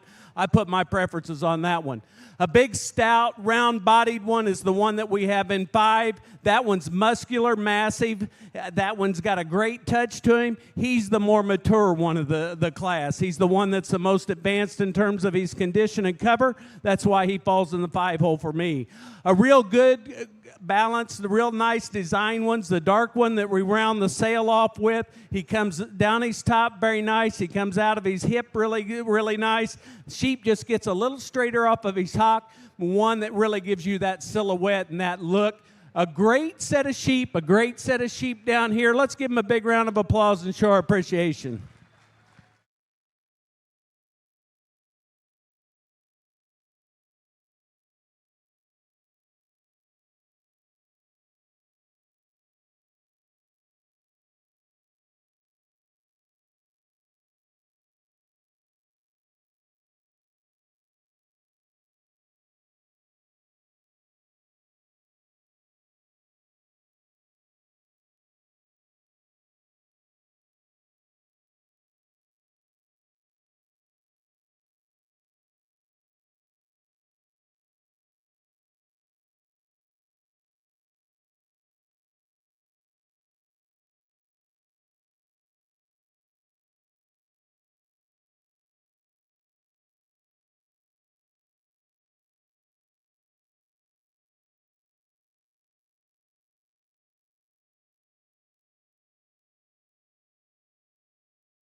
Class 14 results.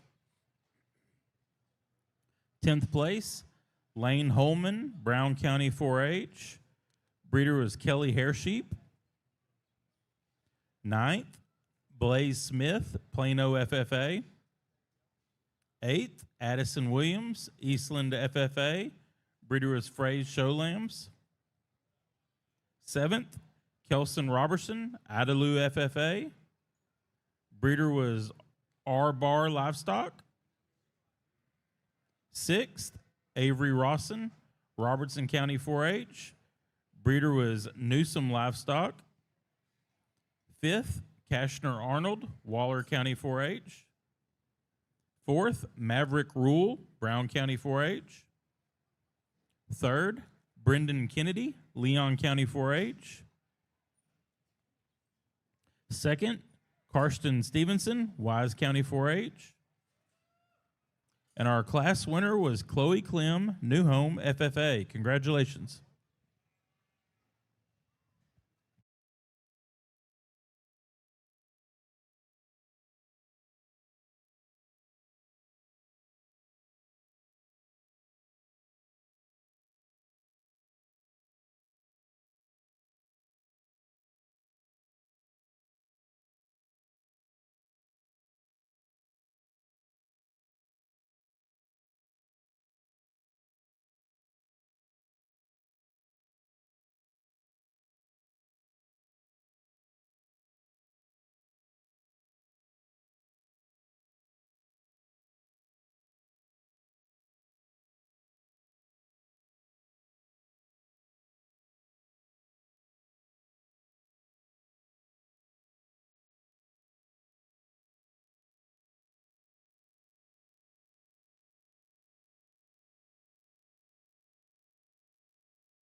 Give these lamb exhibitors a hand as they exit the ring.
Well, hey, the water's getting deep out here, and these last few classes have been really good, and this is one of them that really hits me hard.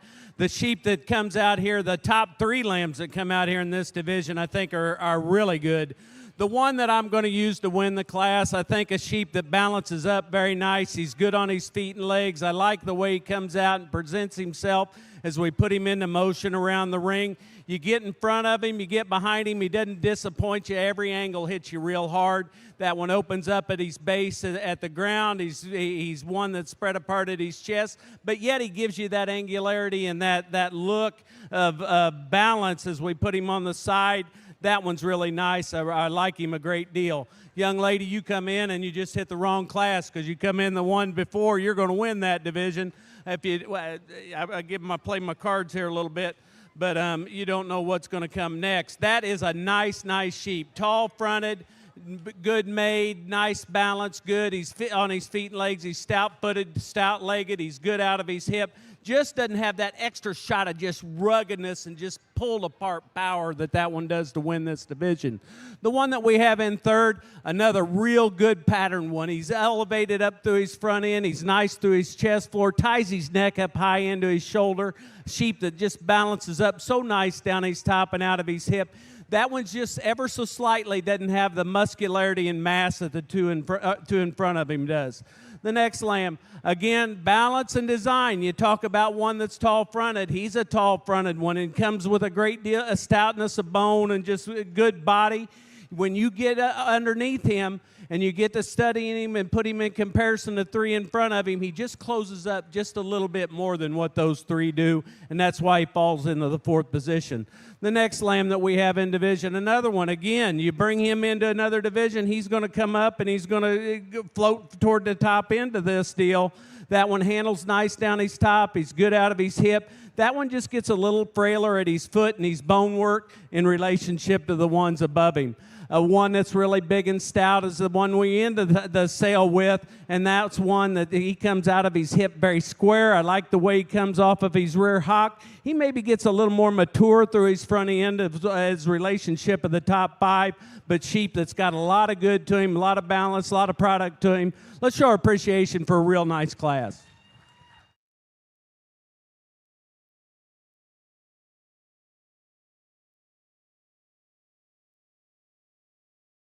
Adams Fab. Established in 2007, they build custom livestock pinning and equipment to fit all your needs.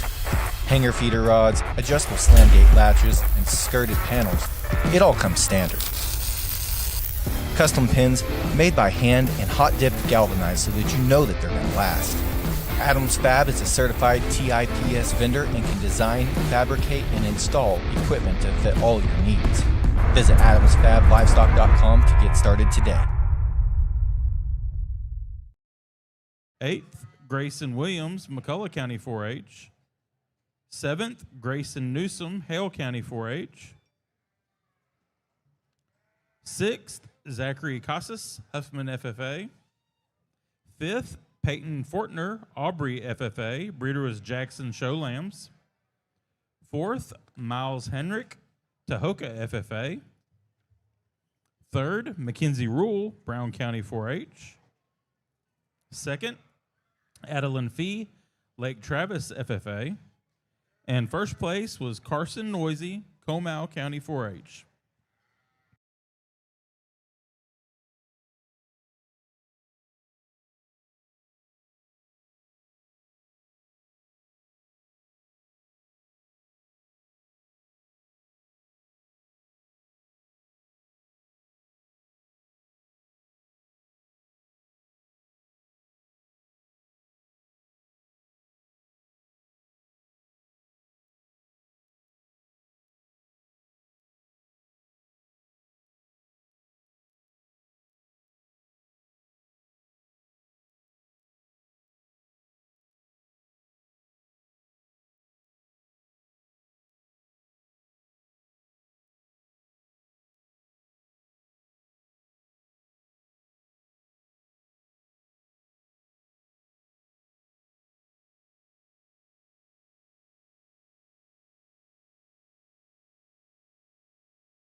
give these lamb exhibitors a hand as they exit the ring.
Well, they keep bringing them to me in groups that I like a great deal, and I can group these up, and I think just an excellent set of top 6 sales sheep that we have to represent this division. The one that comes out and wins this class, he's the most comfortable, and he's designed for me. As we study him as they move around the ring, he's as structurally sound as any of them, and then he gives you that unique handle and comes out, and he's got that dimension, that body dimension and curvature to him. One that's pulled apart, and he's got some width at his chest, some width at his base. That one really balances up very nice. That one's going to be a fun one to look at as we get further in the day. The one that we have in second, I think, pushes our guy that wins the division real well. And where he does that is when we have him in motion around the ring. That one's comfortable on his feet and legs. He maneuvers around the ring. He ties his neck up high into his shoulder, lays his blade right into him. He's maybe not as fresh to the touch as what our class winner is, but I think that's one unique specimen there to come in second to a real good one. The one that we have in third, he's one that when we compare him at the side view profile and we just have him stand still, that one's going to press those two that are at the top of the class. He gives you that silhouette. He gives you that look from the side view profile. You like him a great deal. He's stout from the ground up. He handles tremendous. When he gets into motion is where he falls shy of our top two. Maybe not as comfortable in his stride for me. Maybe hits the ground just a little harder, and that's being real critical on one. That's an awfully, awfully nice sheep to be in the third position. We get into the one that lands number 4. This one is as muscular as anything in the class. He handles with as much expression and dimension of rack, shape, and loin. He comes into a great big hip. He's wide from stifle to stifle. He definitely, when we put him into motion, the guy wants to get a little too straight out of his hock, and he wants just to get a little dry right at his flank. But that is one tremendous sheep, one sheep that's got a lot of product to him. A lamb that I put down, didn't get pulled as early in the division, is the one that we have in 5. I like the pattern and the design of this guy, and as you saw, I pushed him up there toward the front end. I like the pattern design. I like the handle, like the touch of him. But when we start comparing him to the top 4 and we study him from the ground up, that one's not as stout in his features. He's not as stout in his base. But that one's really nice in terms of his profile, his design, and his look. A real rugged, stout one is the one we round off the sale with. That is a big-footed, big, stout, boned one, a sheep that handles with a tremendous amount of top to him. He just gets a little vertical on both ends. Just like to give him a little more cushion there, and we could drive him up further in the class. That is a tremendous set of sheep. Let's give him a big round of applause. It'll be fun to see him later in the day.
Class 16 results.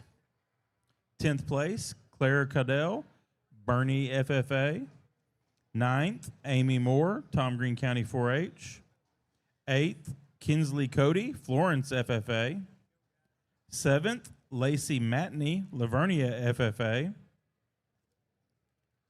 6th, Stratley Struby, Tom Green County 4-H. 5th, Cooper Edwards, Sudan FFA. 4th, Cotton West, San Patricio County 4-H. 3rd, Cade Schaffner, Martin Mills FFA. 2nd was Kaysen Newell, Falls County 4-H. And first place was Reagan Miller, Denver City FFA.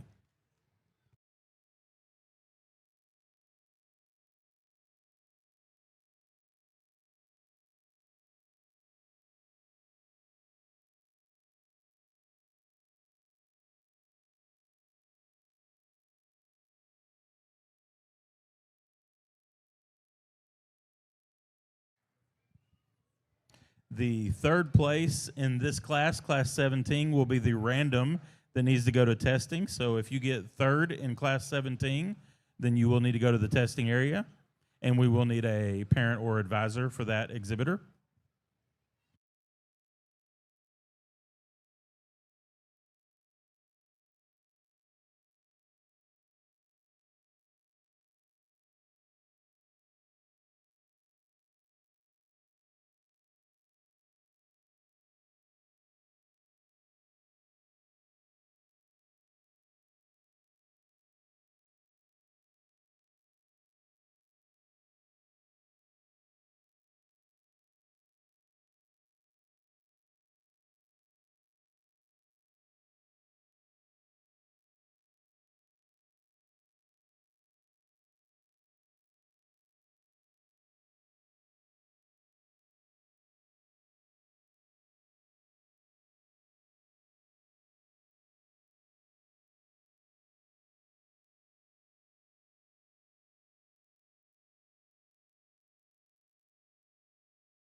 Let's give these lamb exhibitors a hand as they exit the ring, please.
y'all can help us out, if you're standing on the rail, find a seat so people sitting in the stands can see. That would be much appreciated.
Again, we need a parent or advisor of the third place exhibitor for the random test to come to the show ring.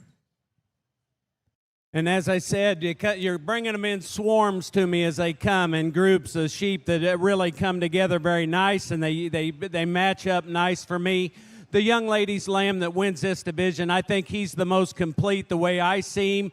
I think that one's as fresh as any of them in here. He's tall-fronted, he's nice, and he's balanced, and he's designed. He's stout from the ground up. And then when you start studying these angles and lines, that's what I like about him and love the handle that one has. You come into the blue sheep, and that one I think is very similar. Maybe doesn't have as much give and flex as what our class winner does, but that one's got that body shape, the curvature to the center part of his body. He balances up down his top, out of his hip, a sheep that's wide from stifle to stifle. He's stout from the ground up. Real complete, really nice, and he's balanced. That's a nice pair to start this division off with. The lamb that we have next, another one, in terms of silhouette, when we get him set up, he's very similar to what they are. He's tall-fronted. He gives you that extra shot of length and extension. And then when you get your hands on him, you just gets more positive because he opens up with a great deal of athleticism and width down his top, an expression of muscle down his top. That one maybe gets just a little straighter in terms of his hock and his knee is what that top pair does, but a sheep that's really, really good. One that's just a hair out of place for me is the one that we put into fourth. I like this sheep a whole lot. That sheep is really nice in his balance and his design. He handles very nice. But when we get to studying him, he's maybe just a little shorter fronted. He's a little deeper through his front end, a little more conventional in his frame size in relation to those that are in the top trio. That's a nice sheep, though. The lamb that we have next, another one. You love the pattern and the design of this guy. I love the flexibility and ease that he gets out here. He's similar to the one that we have in sixth. They want to close up just a little bit for me at the base, but boy, they are good pattern, good made sheep. You take this sheep to a lot of places in the country, and you're going to get along really, really good. You just fell into some deep water today, a real nice one. Again, this light-headed one, that was one that when he hits the ring, he strikes you very well. He's tall-fronted, he's long-bodied, he balances up nice, he's nice on his feet and legs. But when you get to studying him and you get to those elite ones that we have up toward the top, he's just a hair frailer boned. He's a little more closed up than what those are at the top end, but that is one elite specimen. Guys, that's a good set of 6 sheep. Let's give him a big round of applause for bringing us a tremendous set.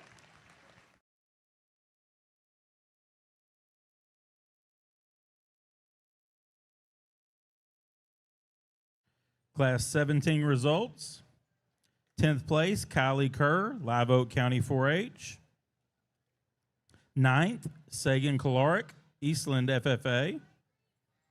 8th, Isabella Weiss, Tilden FFA. 7th, Audrey Carr, Randall County 4-H. 6th, Isabella Stroder, Tom Bean FFA. 5th, Dawson Lott, Louise FFA. 4th, Johnson Wise, Brown County 4-H. 3rd, Kylie Altum, Springtown FFA. 2nd was Kellen Embry, Hayes County 4-H. And first place, Avery Russell, Zephyr FFA. Congratulations.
Thank you, lamb exhibitors.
Well, like I said, if you've got your favorites and they win a division or they're in the top 6, show your appreciation, because it's hard to do that here, and it's hard to do it in all these majors.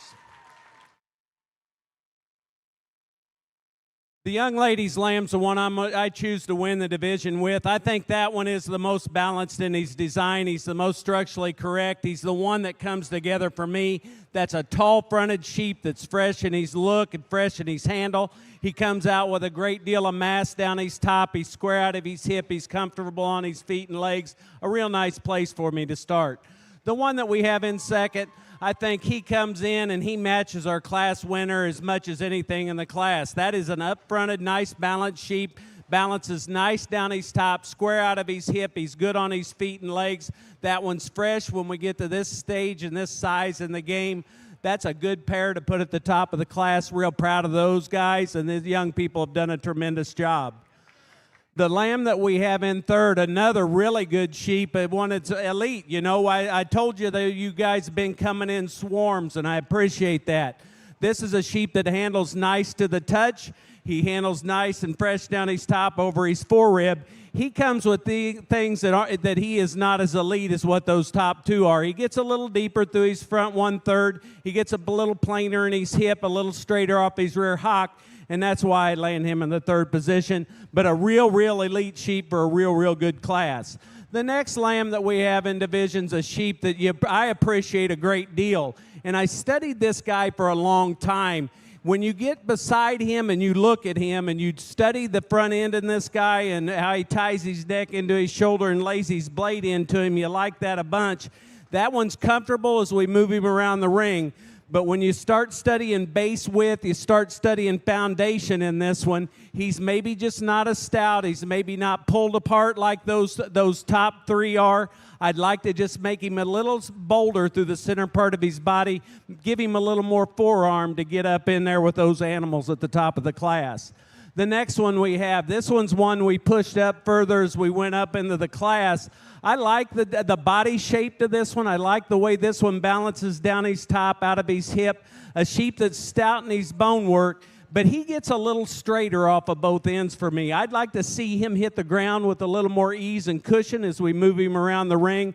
But that is a good-looking sheep, a good sheep that gives us a good silhouette, a sheep that's got a lot of muscularity to him.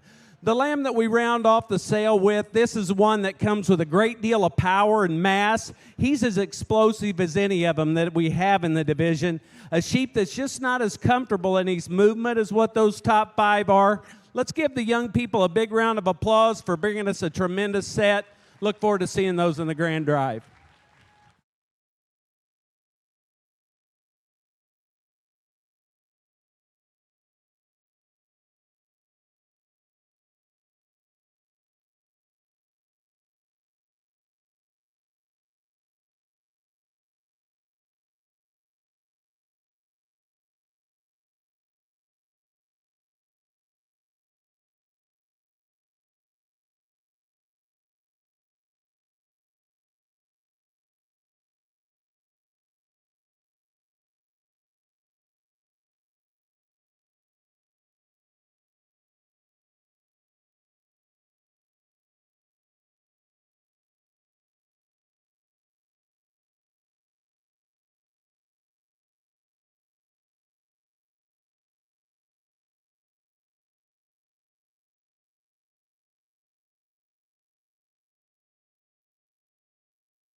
Class 18 results.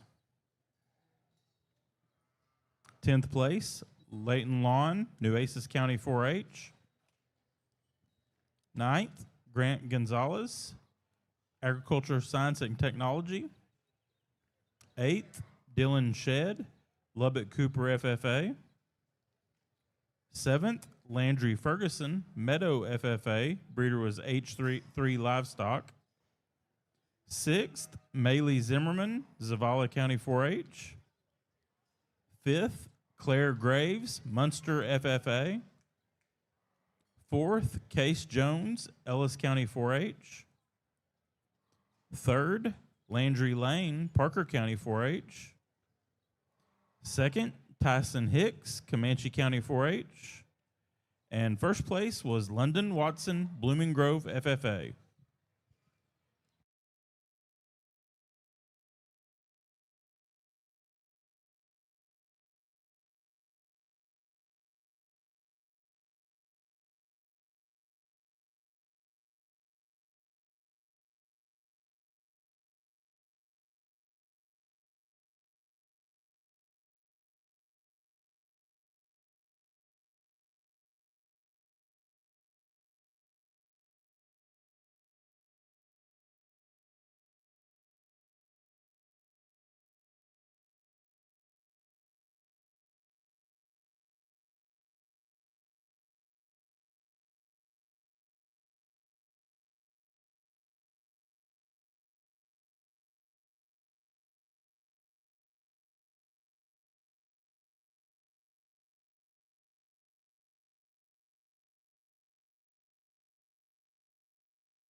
Folks, let's give these lamb exhibitors a hand as they exit the ring.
we get in this division and get in this heavy class. As you notice, I pulled a lot of sheep to begin with. This is an awfully stout heavyweight division. And one thing I've learned about coming to Texas, you better keep together the whole way through because you're never going to let up. And I appreciate that from you. You young people do a tremendous job. And like I said, I want to be on your team because you never quit fighting all the way to the end. That one that wins this division is a really nice sheep at this stage of the game. That one's fresh to the touch. He opens up in his heart. He opens up at his base. A sheep that balances up nice out of his top and down his hip. Good on his feet and legs. He's stout from the ground up. A real nice one to win this heavy division. The one that we have in second, I think real similar to the one that wins this class. Maybe not as fresh in terms of his shoulder and his chest plate, but when you get into him, that sheep balances nice down his top. He comes square out of his hip. He hits the ground good. And then when you get your hands on him, he sure doesn't disappoint you. That one spreads apart good. He handles nice down his top. He's wide from stifle to stifle. Really nice.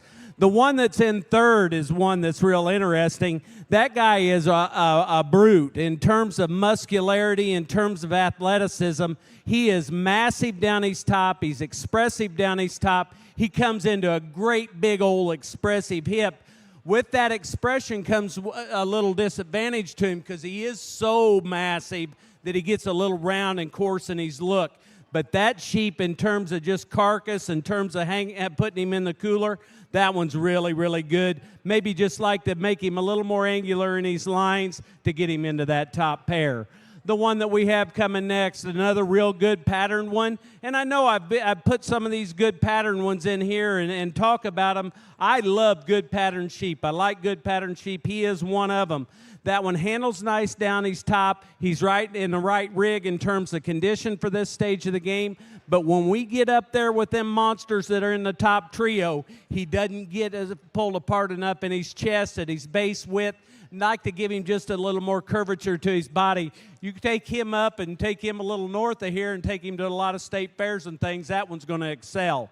The one that comes in next, another real attractive one that's tall-fronted, really nice through the front 1/3 of his body. I just love the youthfulness that guy has. But when he gets back in the back 1/3 of his body, he runs out of steam a little bit from stifle to stifle. Pattern and look and design, though, feet and legs, a tremendous sheep. The one that we round off our sale with, he is one that comes with a little extra power. He's one that's explosive down his top. He's one that comes into a great big stifle and hip. But when we study him in relationship to the 5 above him, maybe gets just a little straighter off his rear hock, hits the ground a little straighter off his front end. But body-wise, that's sure a really nice sheep. The blue one, I didn't talk to the young lady about him. I really like this sheep, a big, stout, boned one. One that just is, I'd like to give him a little more fluid movement to him as we push him around the ring. That is one tremendous heavyweight set of medium wools. Please show your appreciation for a great class.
Okay, we are ready for our medium wool drive.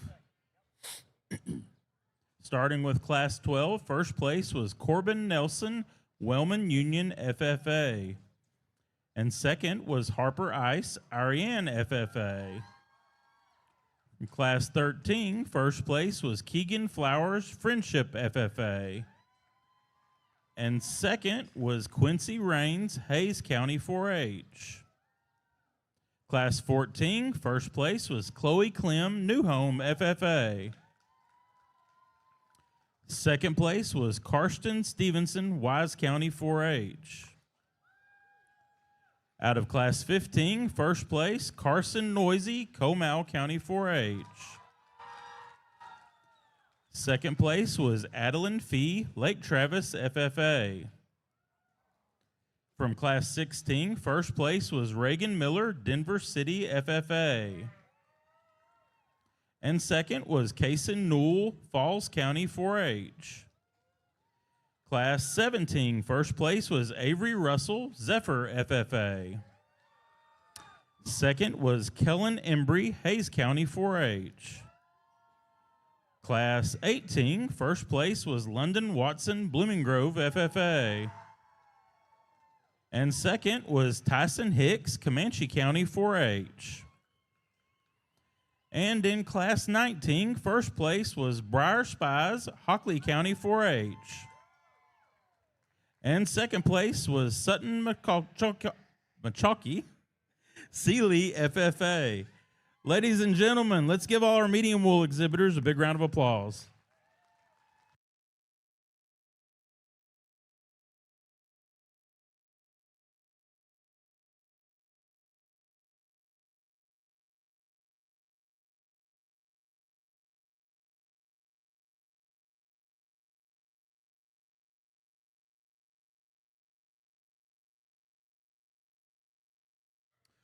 Give you the Class 19 results. 10th place was Haskell Hortz, Early FFA. 9th was Henry Slaw, Tarrant County 4-H. 8th, Wyatt Ballard, Parker County 4-H. 7th, Brindley Cody, Florence FFA. 6th was Claire Martin, Swisher County 4-H. 5th, Huston Hortz, Early FFA. Breeder was Frey's Show Lambs. 4th, Michael Heinrich, Tahoka FFA. 3rd, Emily Bynum, West Rusk FFA. Breeder was Chad Walker Livestock. 2nd was Sutton Machaki, Sealy FFA. And first place was Briar Spies, Hockley County 4-H.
We will need a parent or advisor to the holding area or to the arena for the champion and reserve medium wool for DNA.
Well, it's been a tremendous day, and we're gonna pick this champion in reserve in this division, and then we've got an awfully nice set of champions and reserves coming from the other breeds, and we're gonna get them out here and evaluate where we're gonna go at the end.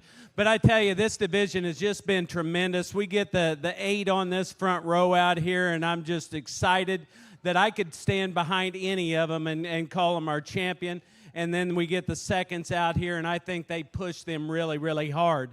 The 2 that I'm going to use, I think, are the 2 that just hit me, and they hit me how fresh they are and how fresh they handle. They're sheep that have got a big forearm to them. They're sheep that are structurally sound. They're sheep that are massive. They're fresh to the touch. Just a lot of things that I've talked about today. Love the balance, love the design of them. Guys, I can't say enough about this medium wool division. These kids have done a tremendous job. There's a lot of kids that went back in the barn today have done a tremendous job. You have all showed your appreciation for all these class winners today. Let's show it to them now. I'm going to go out and select your champion in reserve.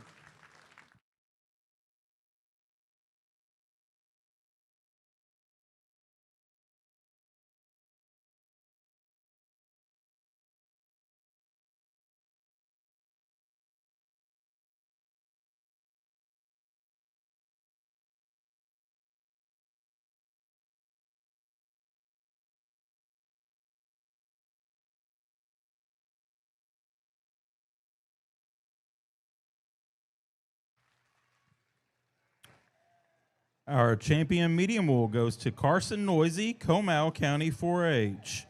And reserve goes to Reagan Miller, Denver City FFA. Congratulations. We will get rolling into our final drive here shortly. In between, I'm going to go ahead and announce our showmanship winner for our market lambs. If they are still in the barn, they can come up here to the ring for information on their award. That showmanship winner of the Tommy Dodd Memorial Scholarship and showmanship winner, it goes to Miles Hoffman, Glasscock County 4-H. Congratulations to Miles, and like I said, if they are in the barn, they can come up here, or that information will be gotten from them later.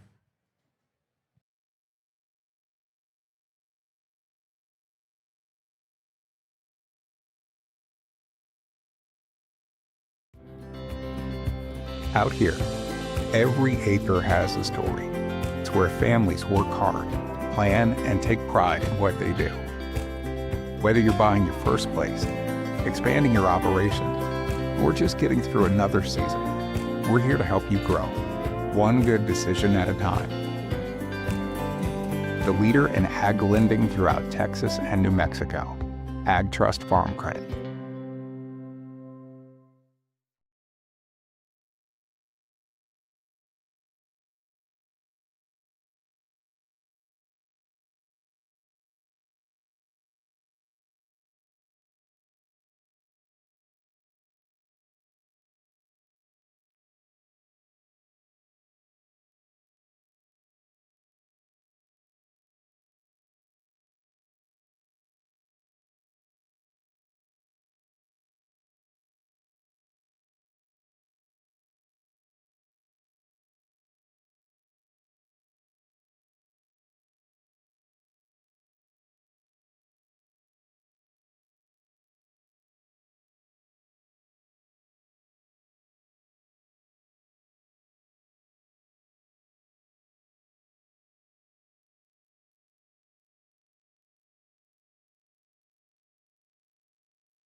Okay, we are ready for our final drive in our Rodeo Austin Market Lamb Show.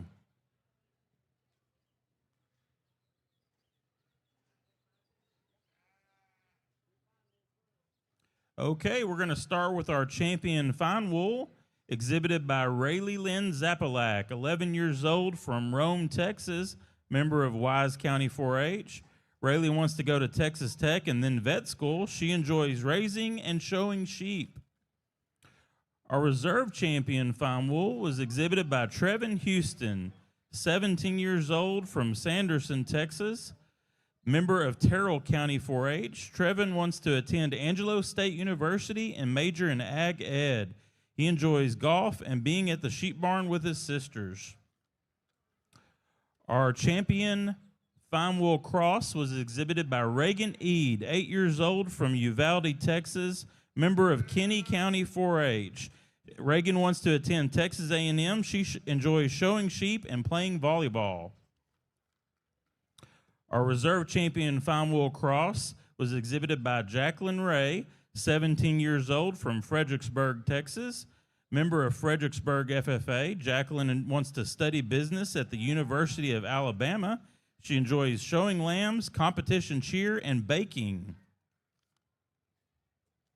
Our champion Southdown was shown by Collins Clem, 9.5 years old, from New Home, Texas, a member of New Home FFA.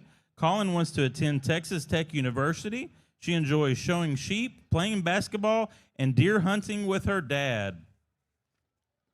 Our reserve champion Southdown was brought to us by Emma Osborne, 16 years old, from Llano, Texas. Emma is a member of Llano County 4-H. She wants to attend Texas A&M University. Her favorite hobby is showing sheep. Our champion Dorper was exhibited by Blake Burns, 16 years old, from Eastland, Texas. Blake's a member of Eastland FFA, wants to attend Tarleton and continue being involved in the livestock industry. He enjoys evaluating stock and doing anything in the barn. Our reserve champion Dorper was exhibited by Kyler Keeter, 9 years old, from Comanche, Texas, member of Comanche FFA. Kyler wants to attend Texas A&M, enjoys doing all sports and showing sheep. Our champion medium wool was exhibited by Carson Noisy, 18 years old, from New Braunfels, Texas, member of Comal County 4-H. Carson wants to attend Blinn for livestock judging and major in animal science. He enjoys picking and sorting through sheep with his dad. Our reserve champion medium wool was exhibited by Reagan Miller, 13 years old, from Seagraves, Texas. Reagan's a member of Denver City FFA. She wants to be an EMT and go to Texas Tech University, and obviously she enjoys showing livestock.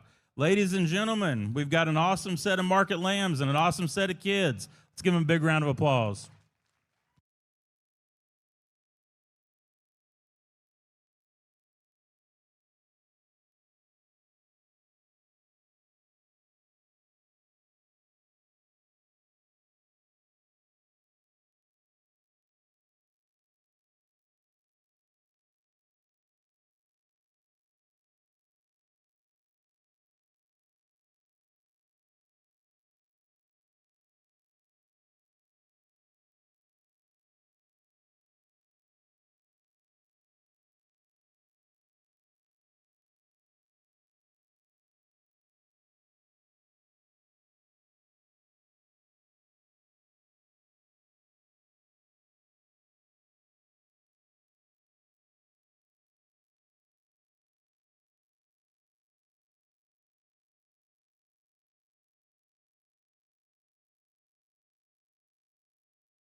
Well, guys, I could stay here and look at them all day. I'm very happy with what we've done today and how the sheep have kind of sorted themselves out.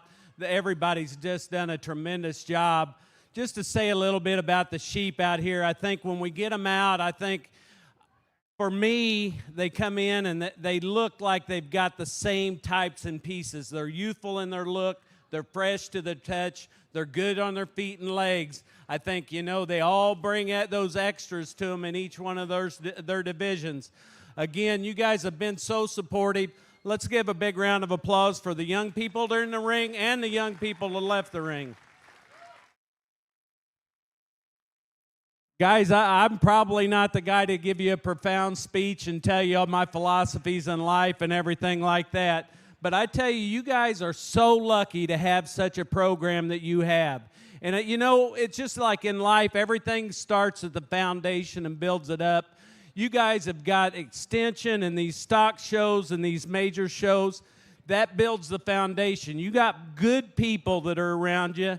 And you want to know why the kids are so good is because the people that are guiding you are so good. And I understand there's been a lot of emotions, good, and there's, that cheering part of it, I love it. I wish you guys would do that for every kid that comes in here and do that. And I mean it. It's hard to win one of these classes, hard to win one of these divisions. I want you to show your appreciation to them. Guys, it's about building the foundation. If you guys go out and you keep the drive, it is your spirit. I can just feel the spirit in here, the competitive spirit that you have. If you guys will keep that, each and every one of you that have been through the ring, you're going to be successful. You guys are the ones that we need as we go into the future, that have got those basics. You've got those fundamentals. You've built the strengths that you've built through this program. Guys, I've rambled enough. I do want to say one thing. Thank you. It's an honor anytime that I get to judge a show. And I don't know how I ever got put to that level where I could do it, and I appreciate it. I want to thank my wife for traveling with me. She makes it a lot more fun when we go out and do this. So thank you, Carol, for coming with me. It's been a great day. I'm going to select your champion in reserve. Thank you.